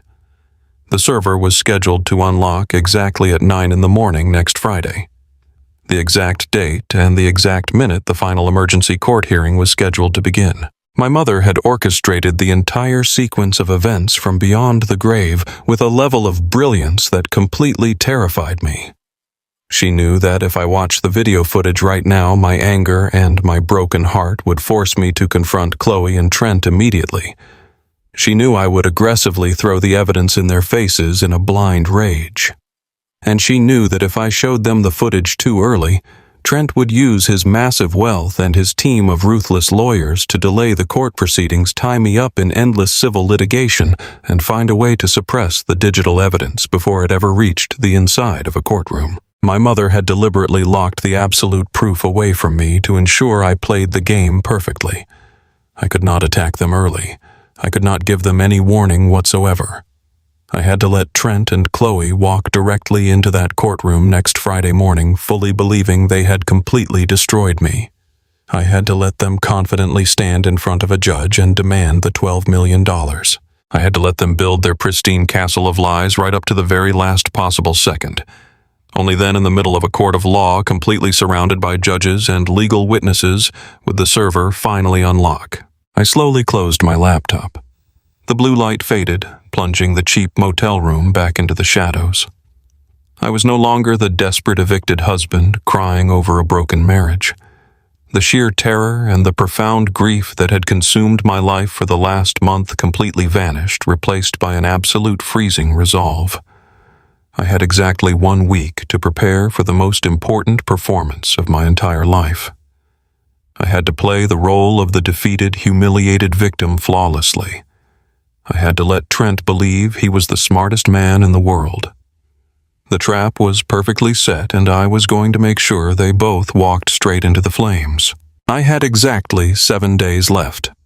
168 hours until the digital time lock on that cloud server evaporated, and the absolute proof of my wife's massive betrayal became fully accessible.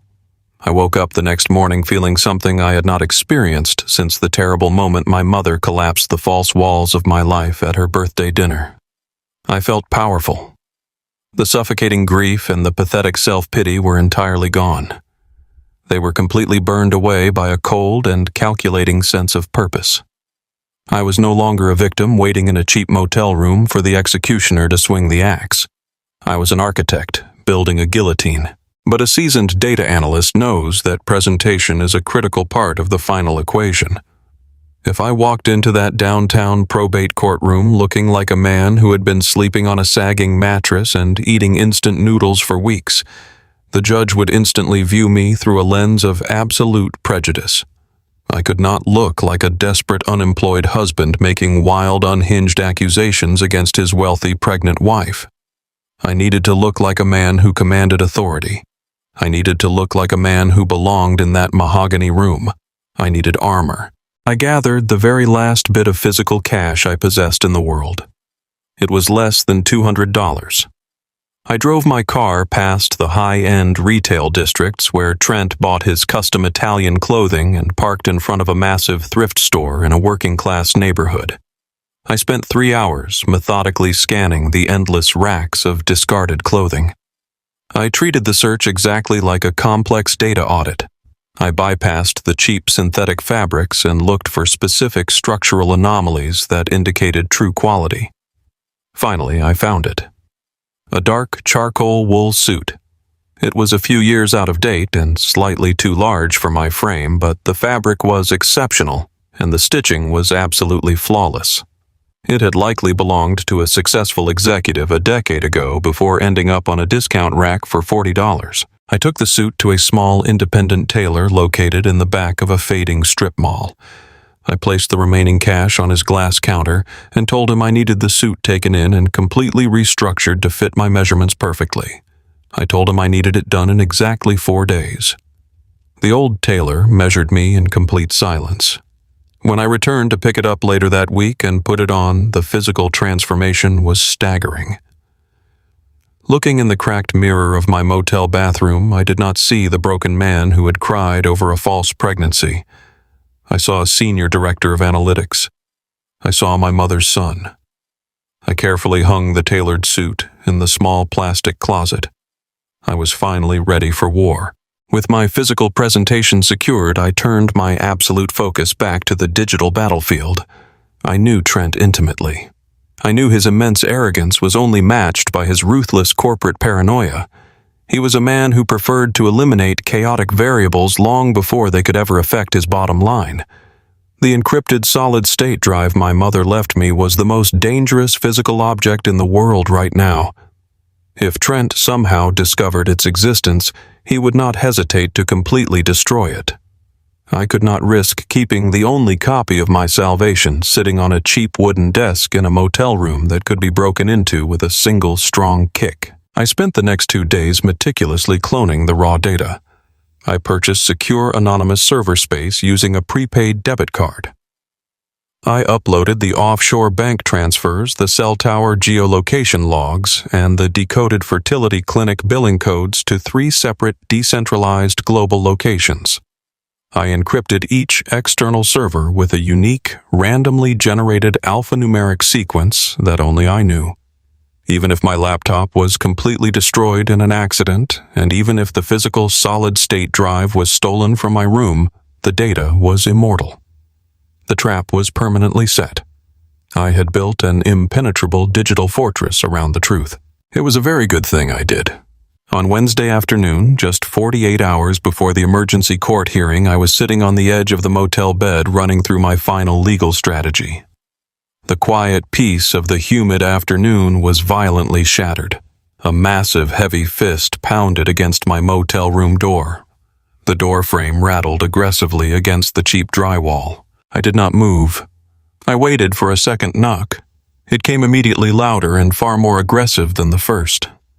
I slowly stood up, walked to the door, and pulled back the edge of the curtain on the small window.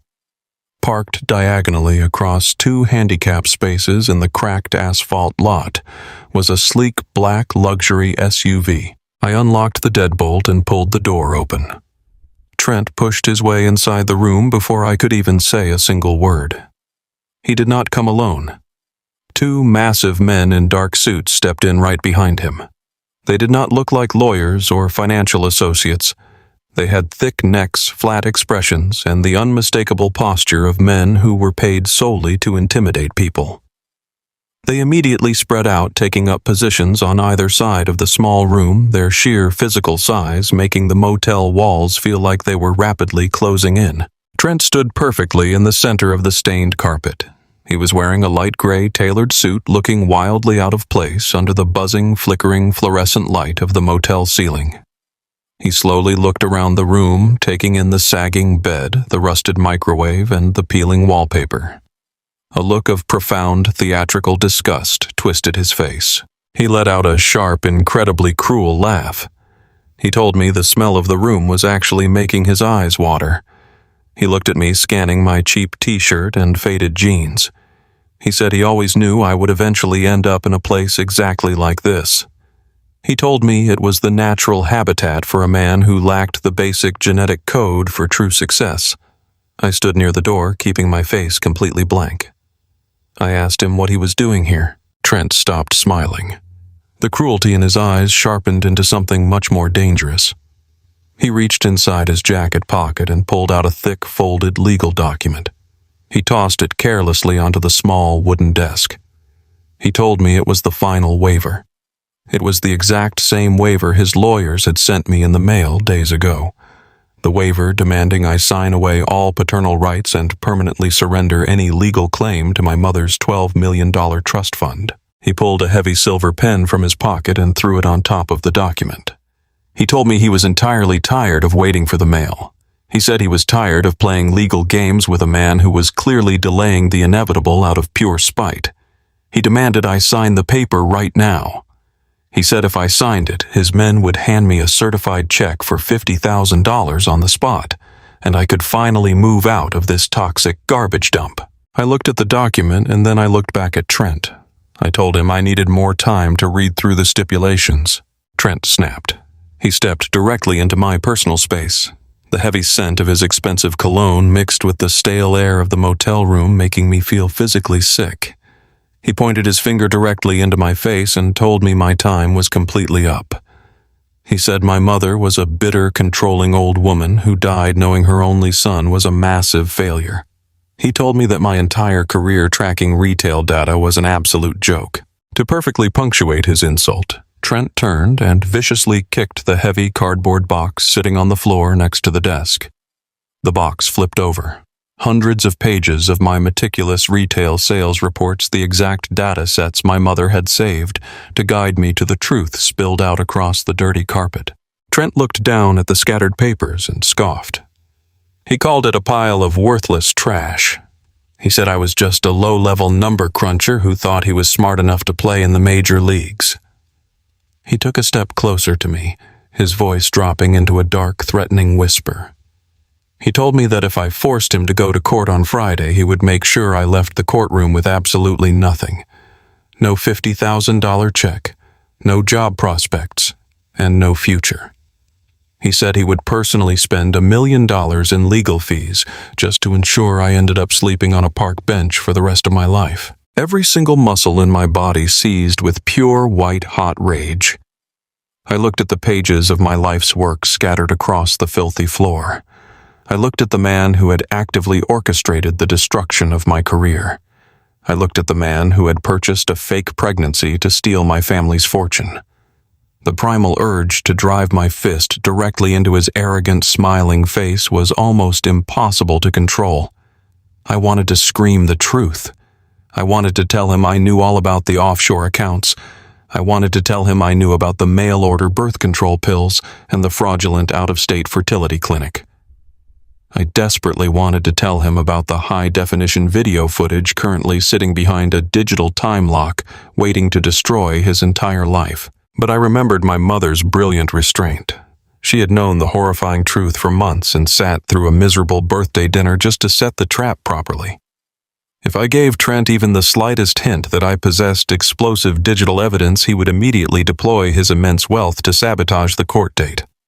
He would use these two silent men in my room to steal my laptop right now. He would file an emergency motion to seal all digital discovery before the judge ever saw it. I took a deep breath. I let my shoulders slump forward heavily. I purposefully broke eye contact and looked down at the floor, perfectly mimicking the body language of a completely broken, totally defeated man. I let a heavy, tired sigh escape my lips. I looked up at Trent with hollow eyes. I told him that $50,000 was all I had left in the world. I said I was terrified that if I signed the paper in a motel room without a judge present, his high-priced lawyers would find a legal loophole to cancel the check the moment I handed over the waiver. I made my voice sound incredibly weak and pathetic. I told him I would sign the waiver and I would legally surrender all rights to the $12 million trust, but I absolutely had to do it inside the courtroom on Friday morning. I told him I needed the probate judge to officially stamp the agreement, so I knew the payout was completely guaranteed. Trent stared at me for a long, agonizing moment. He was searching my face for any sign of defiance. He was looking for the proud man who had stood up to his mother in the country club dining room. But I gave him absolutely nothing to work with.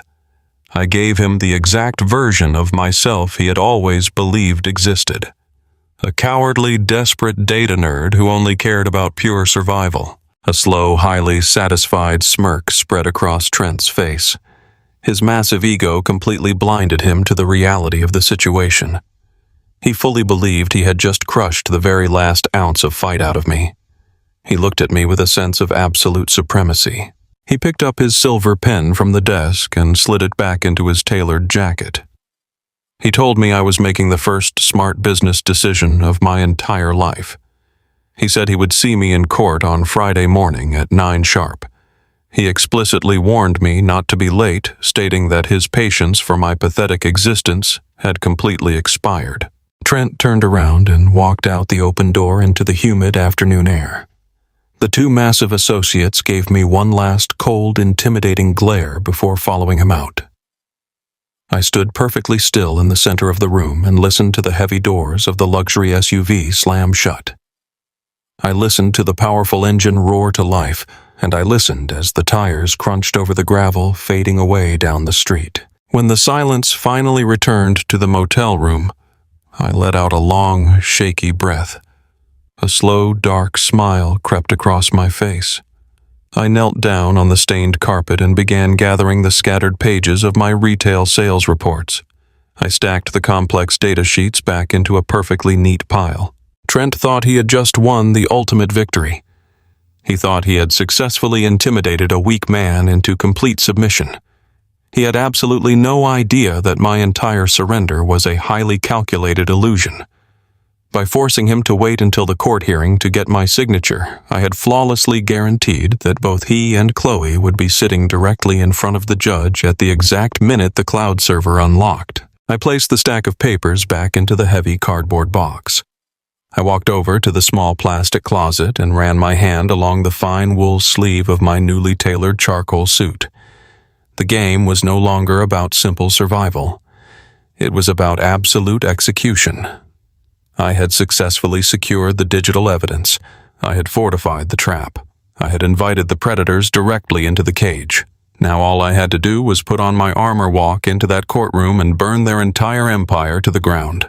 The door of my cheap motel room clicked shut, leaving me completely alone in the damp, stagnant air. Trent had just walked out, fully believing he had crushed the very last ounce of fight out of my soul. I stood perfectly still for a long time, listening to the hum of the broken heater and the distant sound of city traffic. I had played the role of the defeated, broken husband flawlessly. I had successfully convinced a ruthless corporate shark that I was ready to surrender my entire life for a pathetic $50,000 check. But as the silence settled over the room, the reality of the legal battlefield ahead of me became incredibly clear. Having the digital evidence was only the first step. Presenting it in a court of law was a completely different war. I walked back over to my rickety wooden desk and opened my laptop. The encrypted solid-state drive was still plugged in the blue light blinking steadily. I had the offshore banking records, I had the medical billing codes, I had the secure link to the time-locked cloud server containing the high-definition security footage from the fraudulent fertility clinic. But my analytical mind understood the rigid, unforgiving rules of the American legal system. If I simply walked into a probate hearing tomorrow morning, pointed to a website, and told the judge that my wife was a fraud, Trent's expensive lawyers would completely destroy me. They would immediately object. They would cite a lack of proper legal foundation. They would argue that the digital files lacked a verified chain of custody. They would file an emergency motion to suppress the evidence before the judge even had a chance to look at the screen. I could not just bring data to a courtroom. I needed an ironclad, legally binding bridge between my laptop and the judge's bench. I needed the person who had actually captured the footage. I navigated back to the root directory of the encrypted drive. Inside a hidden subfolder, I found a single text document containing a name and a local phone number. The name was Robert Miller. He was the private investigator my mother had hired to expose my wife. I pulled out my cell phone and dialed the number. The line rang twice before a deep, gruff voice answered. I told him who I was. He did not sound surprised at all. He simply gave me an address for a 24-hour diner on the south side of Chicago and told me to be there in exactly 1 hour. The diner was empty except for a tired waitress wiping down the counter. Robert Miller was sitting in a corner booth facing the door. He was a retired police detective in his late 60s, wearing a faded leather jacket and an expression that suggested he had spent his entire life watching people lie. I slid into the vinyl booth across from him. He took a slow sip of his black coffee, placed the mug down on the table, and looked me dead in the eyes. He told me he had been waiting for my call since the morning Beatrice passed away. I asked him why he locked the cloud server. I asked him why he engineered a biometric time delay that would prevent me from accessing the video footage until the exact minute of the final court hearing. Robert leaned forward, resting his heavy arms on the table. He told me it was my mother's direct order. Beatrice knew my personality better than anyone. She knew that if I watched the video of my wife bribing a corrupt medical director weeks before the trial, my heart would completely override my logic. She knew I would confront Chloe in a blind rage. She knew I would demand answers, and she knew that if I tipped my hand even a single inch, Trent would use his massive corporate wealth to delay the court proceedings, tie me up in endless civil litigation, and find a way to make the digital evidence disappear. Beatrice needed me to be cold. She needed me to play the victim until the cage was permanently locked. Robert told me my mother was the most brilliant, calculating client he had ever worked for. But he also knew that a locked cloud server was useless without legal authentication. That is exactly why we were sitting in this diner. Robert opened his battered leather briefcase and pulled out a thick stack of formal legal documents. He explained the strict mechanics of digital evidence discovery in the state of Illinois. He told me that you cannot simply ambush a judge with a surprise video in the middle of a civil probate hearing. The rules of evidence require advance notice, technical verification, and a clear chain of custody. However, Robert explained there was a highly specific legal exception regarding the presentation of active, ongoing fraud against an estate. If a licensed private investigator submitted a sworn, notarized affidavit Testifying under penalty of perjury to the exact origin of the digital files, the judge would be legally obligated to admit the evidence into the official court record. We spent the next 4 hours sitting in that quiet diner booth, drafting the most important paperwork of my entire life. Robert signed his name to multiple affidavits. He detailed the exact dates he mirrored the security cameras at the out-of-state fertility clinic. He provided the specific IP addresses, the server host routing numbers, and a legally binding declaration that the high-definition footage had not been altered, edited, or digitally manipulated in any way whatsoever. He attached a certified copy of his state investigator license and a formal chain of custody log detailing how the data moved from the clinic directly to the locked cloud server. He gathered the thick stack of signed, stamped legal documents and placed them carefully inside a large manila envelope. He slid the envelope across the table. I placed my hand on top of it, feeling the physical weight of my salvation. Robert looked at me with a solemn, respectful expression. He told me that Beatrice had spent the final days of her life making absolutely sure I had the weapons I needed to survive. The trap was perfectly constructed.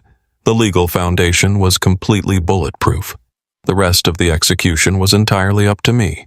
I drove back to my motel room as the sun began to rise. I had the data. I had the legal authentication.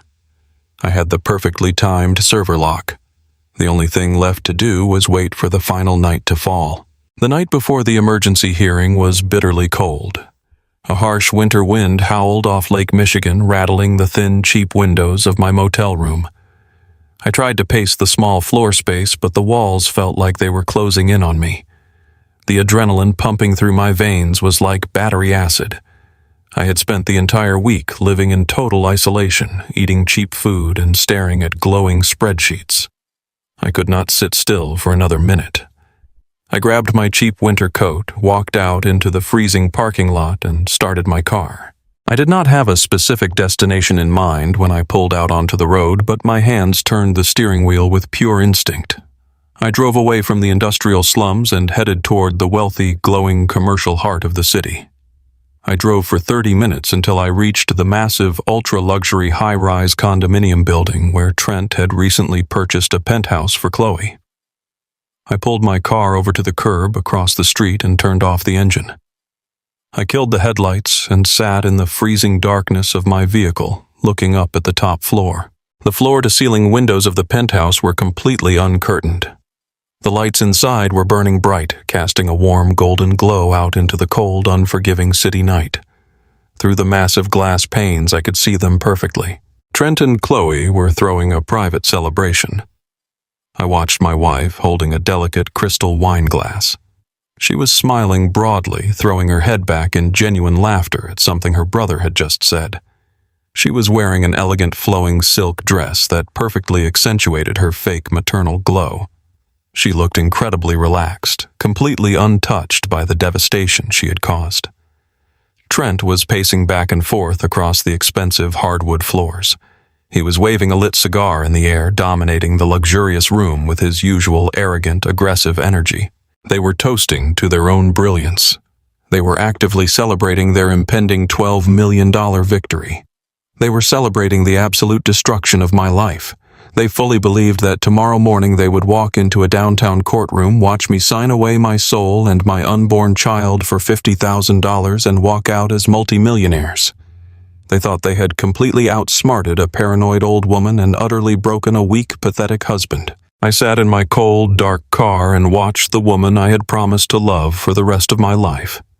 A profound, crushing wave of sadness suddenly washed over me. It was a heavy, suffocating grief that had nothing to do with money or legal battles. I remembered our wedding day.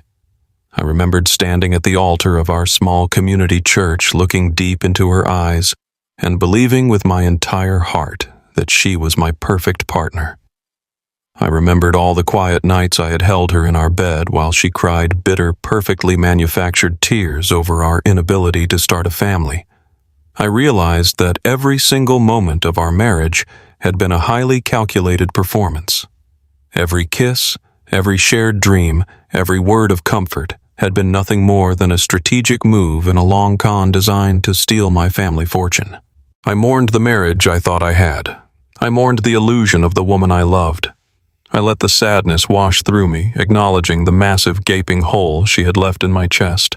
But that profound sadness only lasted for a single quiet minute. As I watched Chloe happily clink her crystal glass against Trent's glass through the penthouse window, the grief was rapidly swallowed by a cold, absolute resolve. The love I once felt for her turned to pure, hardening ash. The woman standing in that luxury condo was not my wife. She was a corporate predator who had tried to emotionally butcher me for a paycheck. I gripped the steering wheel of my car. I went over the plan in my head step by methodical step. I visualized the grand, intimidating architecture of the probate courtroom. I visualized the face of the judge. I saw myself holding the sworn legal affidavits from Robert Miller. I pictured the exact moment the digital clock on my laptop would strike 9 in the morning. I had endured the ultimate humiliation. I had survived the absolute rock bottom of a cheap motel room. I had successfully decoded the intricate financial lies hidden in the offshore data. I had outsmarted their aggressive corporate sabotage. Trent and Chloe thought I was a spineless data nerd who would simply roll over and accept a pathetic settlement to save my own skin. They thought they had successfully starved me into total, permanent submission. They were completely, catastrophically wrong. I reached down to the passenger seat of my car and placed my hand firmly over the thick manila envelope containing the legal affidavits. The trap was flawless. The digital evidence was ready. The hook was perfectly set deep inside their arrogant mouths. Tomorrow morning I was going to walk into that courtroom, reel them in, and drag them both straight down to the absolute bottom of the ocean. I put the car in gear, pulled away from the curb, and drove out into the cold night, completely ready to finish the job. The heavy oak doors of the downtown Chicago probate court swung open, revealing a grand and profoundly intimidating room. The ceilings were at least 30 feet high, lined with ornate crown molding that seemed to trap the heavy, sterile air. The walls were covered in dark, polished mahogany, and the smell of old paper and floor wax hung thick in the room. This was the exact place where family legacies were either legally cemented or violently dismantled. Today, $12 million hung in the absolute balance. I walked down the center aisle, my leather shoes clicking rhythmically against the hardwood floor. I was not wearing the wrinkled clothes of a defeated man living in a cheap motel. I was wearing my newly tailored dark charcoal wool suit. It fit me perfectly. It felt like absolute armor. I took my seat at the defendant table and looked across the center aisle. Chloe and Trent were already seated at the plaintiff table, and they looked incredibly victorious. Chloe was playing her role to absolute perfection. She wore a soft pastel-colored maternity dress that made her look incredibly vulnerable and sweet. She sat with her posture slightly slumped, resting one hand gently over her stomach, presenting the flawless image of a highly stressed, abandoned mother who was just trying to survive. Trent sat directly behind her in the first row of the gallery. He was wearing a custom pinstripe suit, leaning back against the wooden bench with his arm draped carelessly over the backrest. He looked like a man who was simply waiting for a giant novelty check to be printed. He was literally tapping his expensive leather shoe against the floor, looking around the room as if he were already measuring the windows for new drapes. Judge Harrison entered the courtroom, his black robes billowing slightly as he took his seat high upon the wooden bench. He was an older, stern-looking man who carried the heavy authority of someone who had seen every possible variation of family greed. He called the session to order, and Chloe's high-powered attorney immediately took the floor. The attorney, a sharp, aggressive man named Caldwell, did not waste a single second. He launched into a brutal, highly calculated opening statement designed to completely assassinate my character before I even had a chance to speak. Caldwell painted a horrifying picture of me. He told the judge that I was a deeply unstable, dangerously erratic, and completely unemployed husband. He announced to the public courtroom that I had recently been fired from my senior corporate analytics job for gross misconduct and data manipulation. He claimed that my sudden financial ruin had driven me to extreme paranoia and unhinged greed. Caldwell's voice echoed loudly off the high ceilings as he aggressively accused me of trying to extort $12 million from my own innocent unborn child. He pointed a sharp finger directly at me, calling me a violent opportunist who had caused his highly vulnerable client severe emotional distress during a high-risk pregnancy. He claimed I was weaponizing the court system to punish a woman who simply wanted to build a safe home for her baby. Right on cue, Chloe produced a perfectly timed, delicate tear. She reached up with a trembling hand and gently wiped her cheek with a tissue.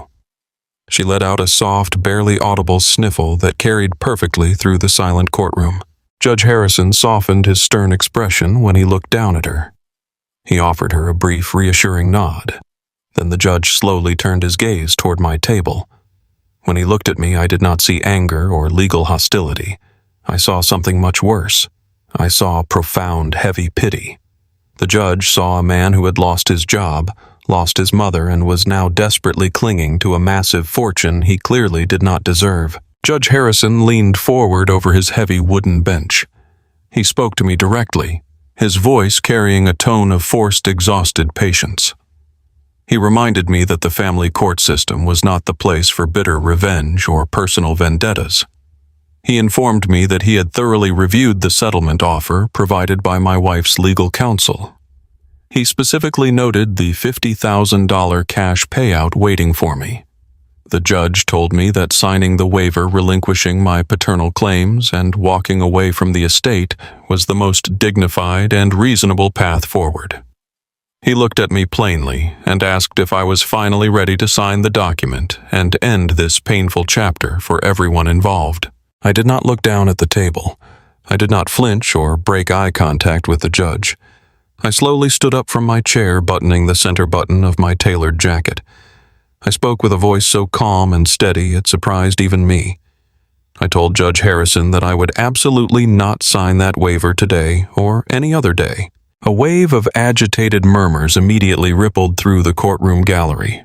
Trent let out a loud, mocking scoff from his seat, shaking his head in theatrical disbelief. Caldwell dramatically threw his hands in the air, putting them on his hips like a disappointed schoolteacher dealing with a stubborn child. Before Caldwell could launch into another aggressive tirade about my perceived delusions, I reached down to the floor next to my chair. I lifted a massive, heavy, leather-bound binder and placed it onto the defense table with a loud, echoing thud. I looked up at the judge and formally announced that I was submitting legally verified concrete evidence of an ongoing massive financial fraud against the estate of my late mother. Caldwell immediately objected. He shouted that my actions were highly irregular, completely unacceptable, and deeply insulting to the court. He told Judge Harrison that I was just an amateur spreadsheet jockey trying to waste the court's valuable time with fabricated, meaningless numbers. But I was fully prepared for the legal blockade. I opened the front cover of the massive binder and pulled out the sworn, notarized affidavits from Robert Miller. I handed the legally binding documents to the court bailiff, who promptly passed them up to the judge's bench. I explained loudly and clearly that these affidavits were signed by a fully licensed private investigator. I stated that they provided an unbroken, legally binding chain of custody for every single piece of data contained within the binder. I explained that the raw data actively tracked systematic money laundering originating from offshore accounts directly into the pockets of the man sitting in the gallery, funding a fraudulent medical procedure across state lines. Judge Harrison put on his reading glasses and scrutinized the affidavits. The official seal of a licensed state investigator forced his legal hand. The documentation was absolutely flawless. The judge slowly lowered his glasses, explicitly overrode Caldwell's loud, aggressive objections, and formally allowed the binder to be entered into the official court record. Caldwell's face flushed bright red with sudden anger, but he quickly regained his arrogant corporate composure. Realizing he could not beat the procedural ruling, he decided to publicly humiliate me instead. He turned around and gestured wildly toward the large media equipment cart positioned near the jury box. The heavy steel cart held a massive modern display system that I had requested the court clerk wheel into the room earlier this morning. Caldwell laughed openly, his voice dripping with condescending sarcasm. He addressed the judge while pointing dismissively at the equipment. He asked if the court was seriously expected to sit through a desperate, unemployed man's amateur slide presentation. He pointed his pen directly at the media cart and openly scoffed. "Your Honor, this man is clearly delusional," Caldwell stated, his voice echoing with mockery. "Does he genuinely expect to play some ridiculous fabricated presentation on that single large television?" The courtroom fell completely silent, waiting for my defense. Trent was grinning from ear to ear in the gallery, fully believing I was about to make a complete, irredeemable fool of myself on the public record. I looked directly at Caldwell. My voice was completely cold, entirely steady, and completely devoid of any fear. I told the high-priced lawyer that he was absolutely incorrect. I informed him that he was looking at the hardware completely wrong. I pointed a steady finger toward the massive display structure sitting on the steel cart. "That is not a single large television," I stated clearly, ensuring my voice carried to the back row. "It is a video wall, and that is not just one display. Those are two separate screens seamlessly placed together, which is absolutely perfect because I have two entirely different pieces of evidence to present to this court simultaneously." Caldwell stopped smiling instantly. The sudden, genuine confusion on his face was deeply satisfying. I did not wait for the judge to prompt me further. I stepped out from behind the defense table and walked directly over to the media cart. I reached into the inside pocket of my tailored jacket and pulled out the heavy rubber-encased solid-state drive. I plugged the secure data cable directly into the primary input port of the dual display system. I quickly typed my secure decryption password into my laptop keyboard. The biometric digital time lock that my mother's investigator had coded had officially expired exactly 14 minutes ago. The secure cloud server was now completely accessible. I hit the enter key. The massive video wall flashed to life instantly. I perfectly synced the secure drive to the dual displays. On the left screen, the timeline of Trent's offshore financial payments lit up the dim courtroom. I had designed the data presentation using the exact same analytical formatting I used to track mobile and electronic retail sales for my former corporate job. The data was visually striking and completely undeniable. The left screen displayed a cascading, perfectly color-coded timeline. It highlighted massive cash deposits of $50,000 moving from anonymous shell accounts directly into Trent's personal domestic bank accounts. The timeline then explicitly linked those exact financial spikes to the redacted medical billing codes from the out-of-state fertility clinic. The numbers flowed down the left screen like a waterfall of absolute unyielding guilt. It was a masterpiece of retail-style performance tracking completely repurposed for total financial destruction. But the left screen was only the circumstantial foundation of my trap. The right screen was the execution. The right screen on the video wall suddenly flashed from black into crisp, high-definition color. It was the decrypted hospital security footage from the private, ultra-exclusive fertility clinic located completely across state lines. The camera angle was mounted high on the wall, looking directly down into a luxurious private medical consultation room. The video quality was absolutely flawless. The audio feed piped directly into the courtroom speakers, echoing loudly and clearly off the mahogany walls. The entire courtroom froze in shock as the video began to play. On the right screen, everyone in the courtroom clearly saw Chloe and Trent sitting directly across from a man wearing a white medical coat. Chloe was not wearing her modest, sweet pastel clothing. She was dressed in a sharp, aggressive designer outfit. She was not crying. She was not acting like a vulnerable victim. She was speaking with cold, calculating authority. The audio rang out crisp and undeniable. Chloe's recorded voice filled the silent courtroom. She was explicitly discussing the clinical timeline for an anonymous private donor.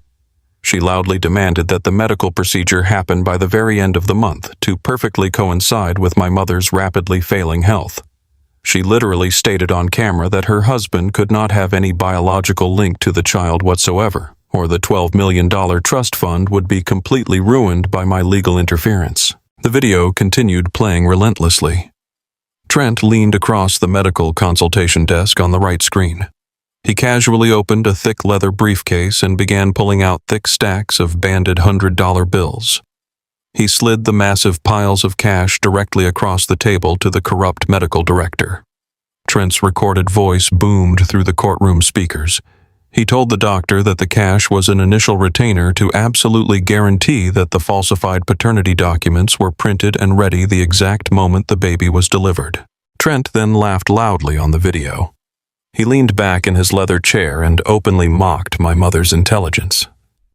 He called Beatrice a paranoid aging dinosaur who built a massive real estate empire but was completely blind to the fact that her own daughter-in-law was stealing the entire fortune right out from under her nose. He bragged aggressively about how incredibly easy it was to manipulate me, calling me a pathetic corporate drone who would believe absolutely anything Chloe told me as long as she cried a few fake tears. The video loop finally finished and froze perfectly on a high-definition crystal-clear frame of Trent handing a massive stack of illegal cash to a medical professional, while Chloe smiled viciously in the background. The two separate screens of the video wall shone brightly in the stunned courtroom. The left screen prominently displaying the undeniable financial fraud, the right screen prominently displaying the undeniable physical conspiracy. The audio of their cruel, calculating laughter still seemed to hang incredibly heavy in the sterile courtroom air. I stood perfectly still next to the dual monitors, my hands resting comfortably at my sides. I looked at the judge, I looked at the opposing counsel, and finally, I looked directly at my wife. I was wearing the tailored suit of a man who had just systematically and entirely dismantled his enemies. The trap had not just snapped shut, it had completely obliterated them. The absolute silence in the courtroom only lasted for 3 seconds after the video finished playing, but those 3 seconds felt like an eternity. The two giant screens of the video wall completely illuminated the shock on every single face in the room. Then the silence shattered. The courtroom erupted into pure, absolute chaos.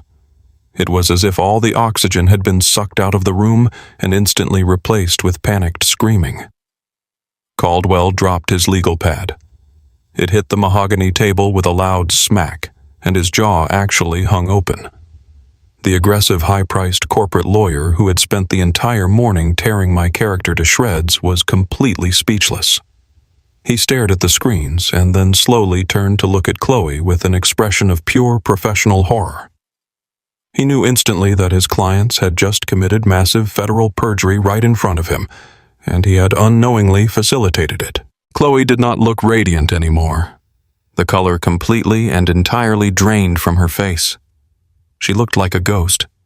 Her perfectly manicured hands began to shake violently. She tried to stand up, perhaps to run out of the heavy oak doors, but her legs completely gave out beneath her. She physically collapsed back into her heavy wooden chair.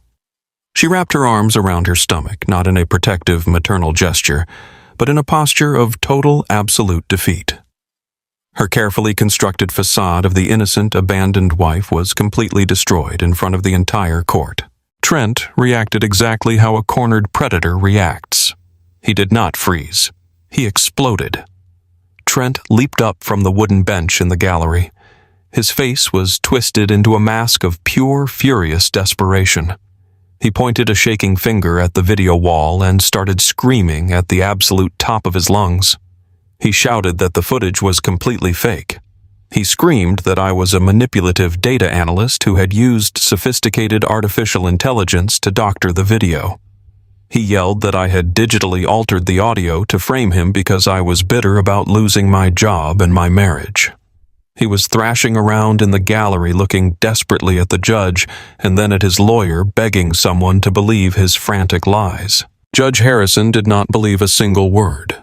The judge picked up his heavy wooden gavel and brought it down violently against the sounding block. The sharp, loud crack of the wood echoed like a gunshot over Trent's screaming. Judge Harrison demanded absolute order in his courtroom. His voice was a booming, terrifying roar of absolute judicial authority. He pointed his gavel directly at Trent and ordered him to sit down immediately and keep his mouth completely shut, or he would be held in criminal contempt of court right on the spot. Trent froze. He looked at the two armed bailiffs who had immediately stepped toward him, resting their hands on their utility belts. Trent slowly sank back down onto the wooden bench. His expensive pinstripe suit suddenly looked like a prison uniform. Judge Harrison turned his furious gaze back to the plaintiff table. He looked at Caldwell, who was already desperately packing his legal briefs into his briefcase, clearly trying to distance himself from the radioactive fallout of his clients. The judge then looked directly at Chloe. There was absolutely no pity left in his eyes. The gentle understanding he had shown her just 20 minutes ago had been completely replaced by absolute disgust. He addressed her directly, stating that he had sat on the bench for over 30 years and had never witnessed such a calculated, repulsive abuse of the family court system. The judge formally announced that based on the irrefutable digital evidence legally submitted through the sworn private investigator affidavits, he was immediately and permanently throwing out Chloe's emergency petition.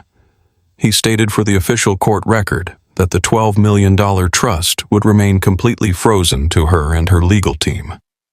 But Judge Harrison was not finished. He picked up the printed financial spreadsheets I had submitted. He read through the highlighted offshore bank transfers and the corresponding medical billing codes. He stated that the court was not just looking at a simple family dispute over inheritance money. The court was looking at highly organized financial crimes.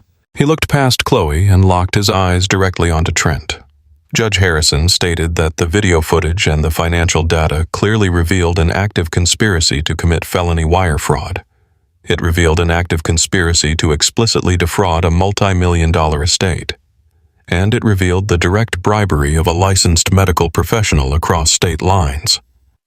These were not minor civil infractions. These were severe federal crimes carrying massive prison sentences. Judge Harrison did not even hesitate. He looked at the two armed bailiffs standing near the gallery. He ordered them to officially detain Trent on the spot. He stated that Trent was an extreme flight risk given his access to untraceable offshore banking accounts and international corporate resources. The judge ordered that Trent be held in a holding cell pending an immediate investigation by federal authorities and the state prosecutor's office.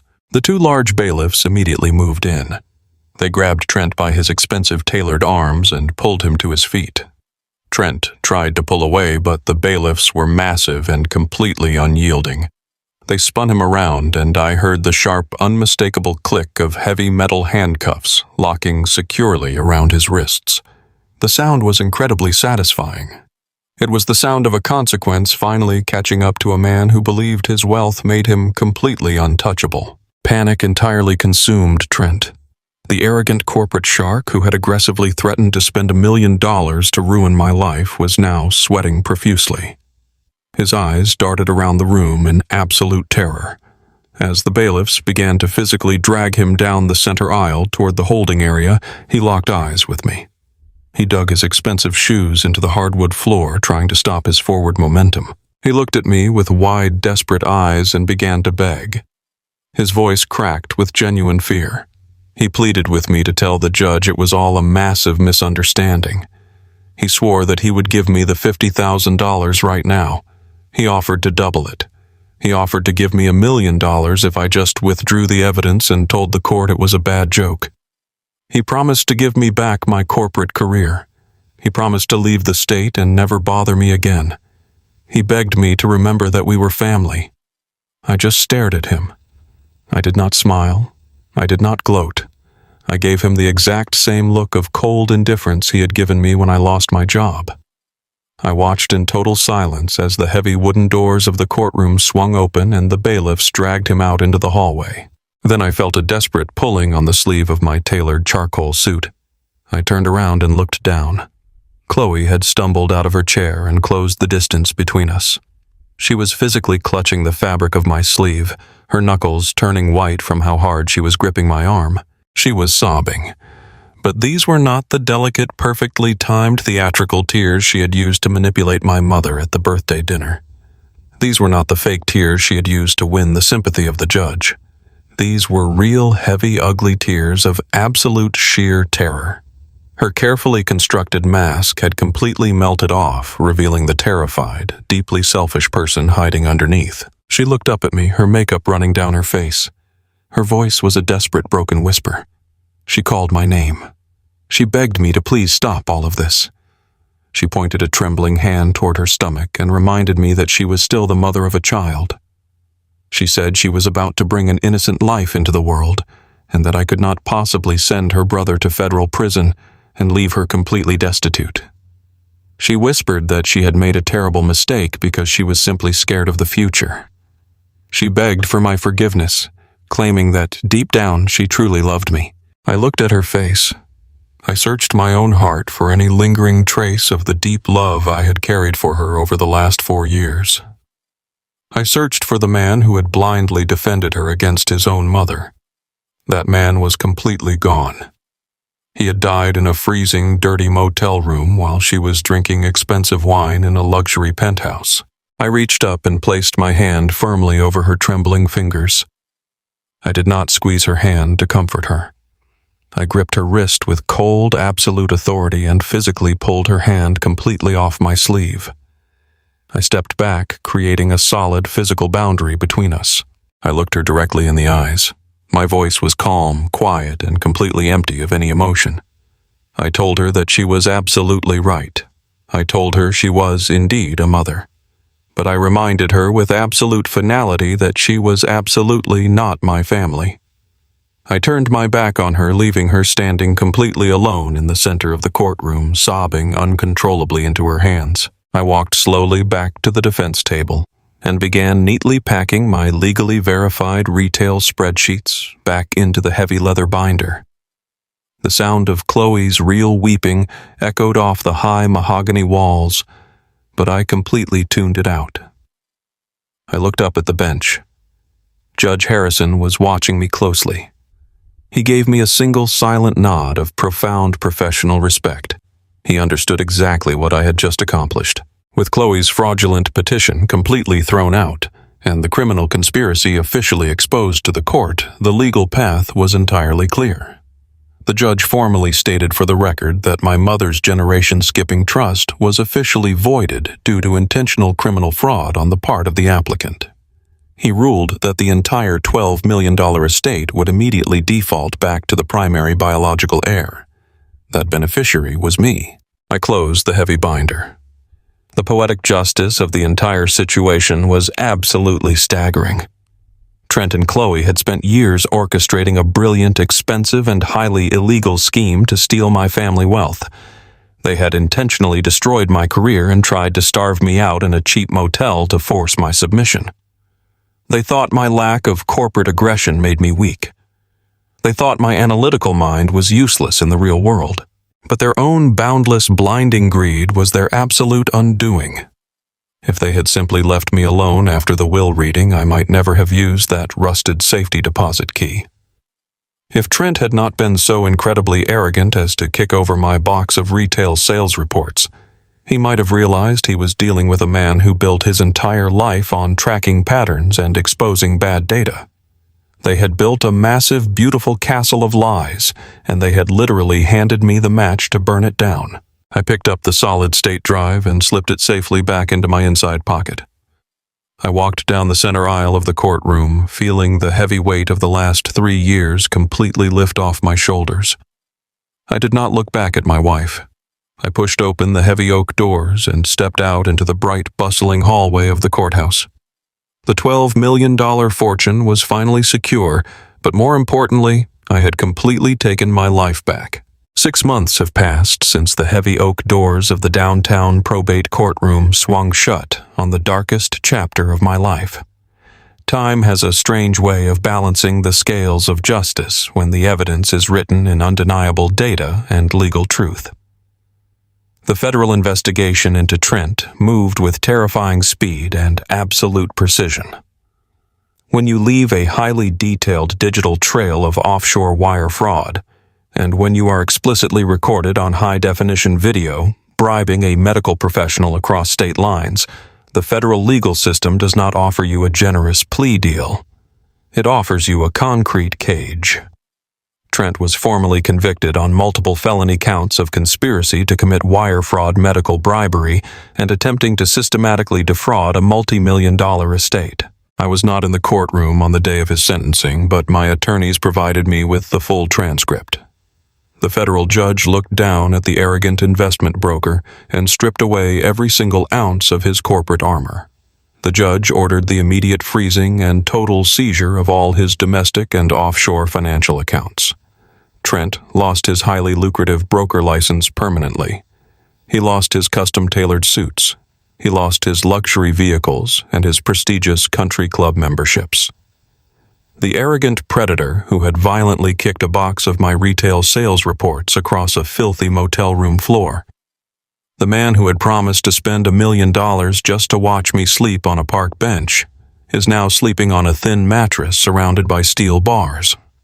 He is currently serving a mandatory 5-year sentence in a federal correctional facility. His massive ego was the exact weapon the justice system used to completely destroy him. Chloe met a different kind of justice, but it was equally absolute and perhaps even more poetic. When the probate judge formally threw out her emergency petition and the criminal conspiracy surrounding her fake pregnancy came to light, her entire world collapsed instantly. The high-powered, incredibly expensive legal team she and Trent had hired to destroy me did not work for charity. They were corporate sharks who expected to be paid from the $12 million trust fund they thought they were going to easily win. When Trent's offshore accounts were frozen by the federal government and my mother's estate defaulted back to me, those massive legal bills fell directly onto Chloe's shoulders.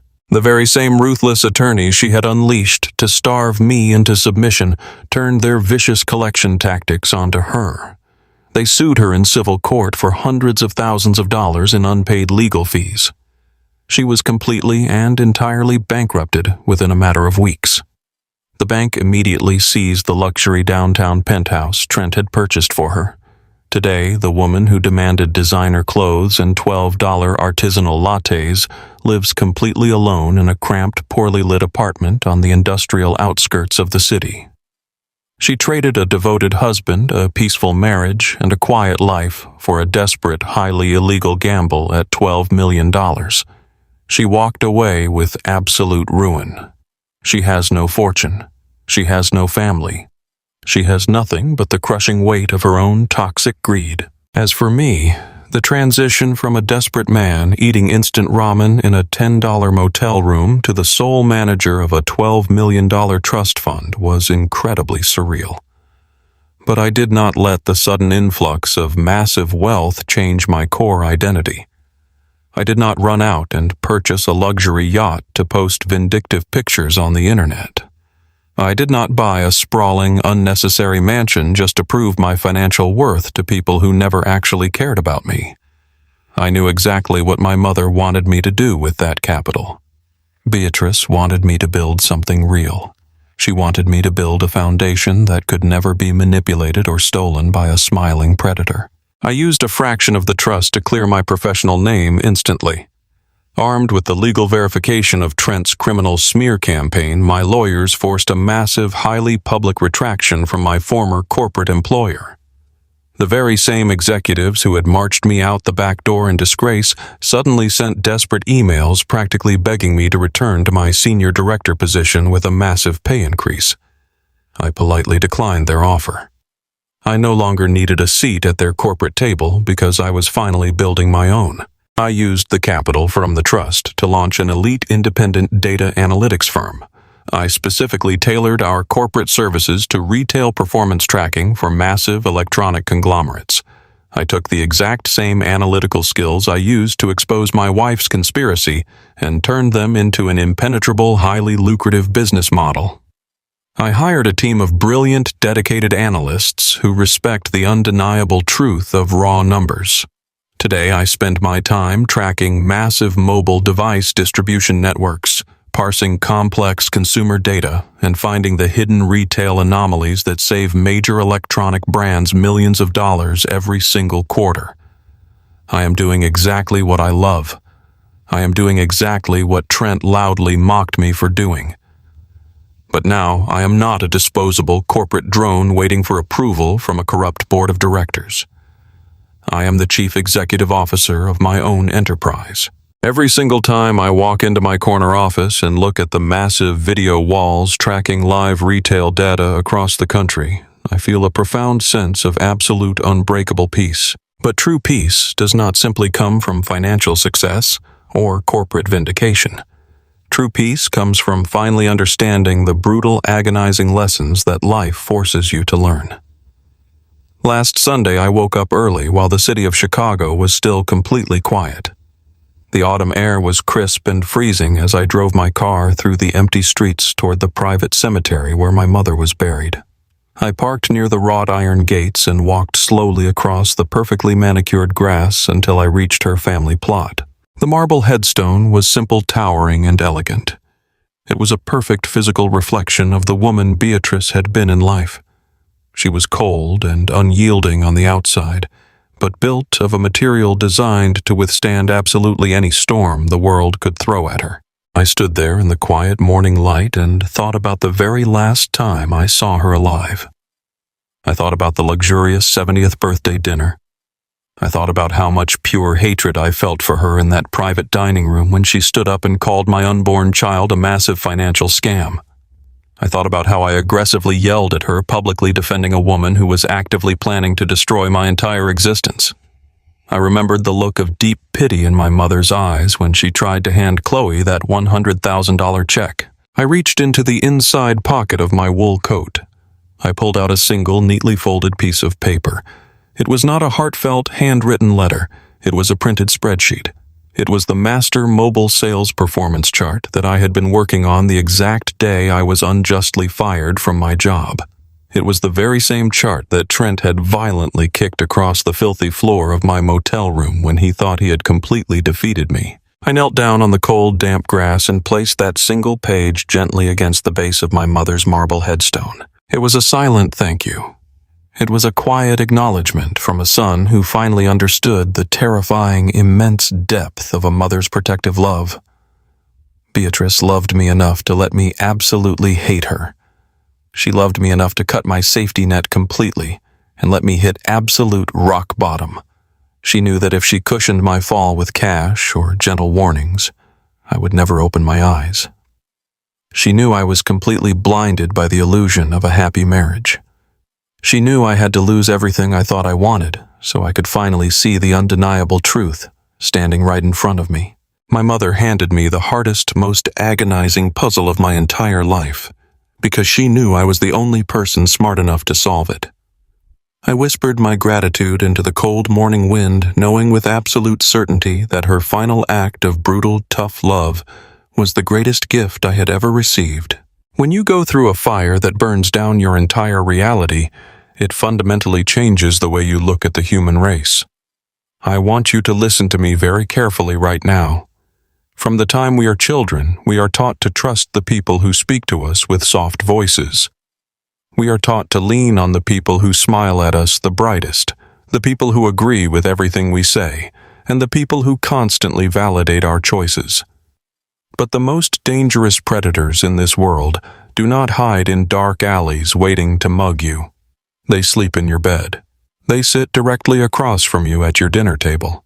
They wear expensive designer clothes, and they cry perfectly timed tears to keep you completely blind to the sharp knife they are holding right behind their back.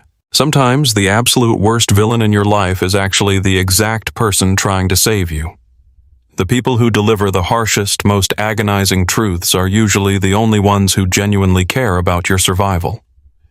My mother sounded like a cold-hearted monster when she called my life a scam in front of my entire family, but her brutal honesty saved me from a lifetime of financial slavery and emotional manipulation.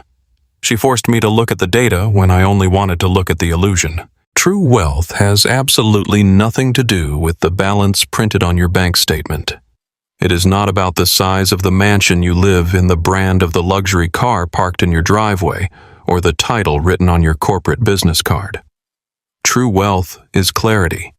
It is having the sharp, unyielding vision to see past the comfortable illusions that toxic people construct around you. It is the profound ability to look at the raw, unedited data of your own life and accept the truth no matter how much it hurts to see it. It is the strength to lose absolutely everything you thought you needed and realize that you are still completely whole. If you are watching this video right now and you have ever been deeply betrayed by someone you trusted with your entire life, I need you to do something for me. Hit that like button right now. Share this story with someone who is currently walking through their own personal fire and desperately needs a reminder that the truth always comes to light in the end. Do not let the manipulators and the liars win by staying silent about your pain. Drop a comment below and tell me about your own survival. What was the exact moment you finally saw someone's true colors shining through their perfect mask? Subscribe to the channel to join a community of people who refuse to stay in the dark. Never stop looking for the anomalies in your life. Never stop demanding the raw facts. And never stop fighting for your own truth. I will see you in the next video.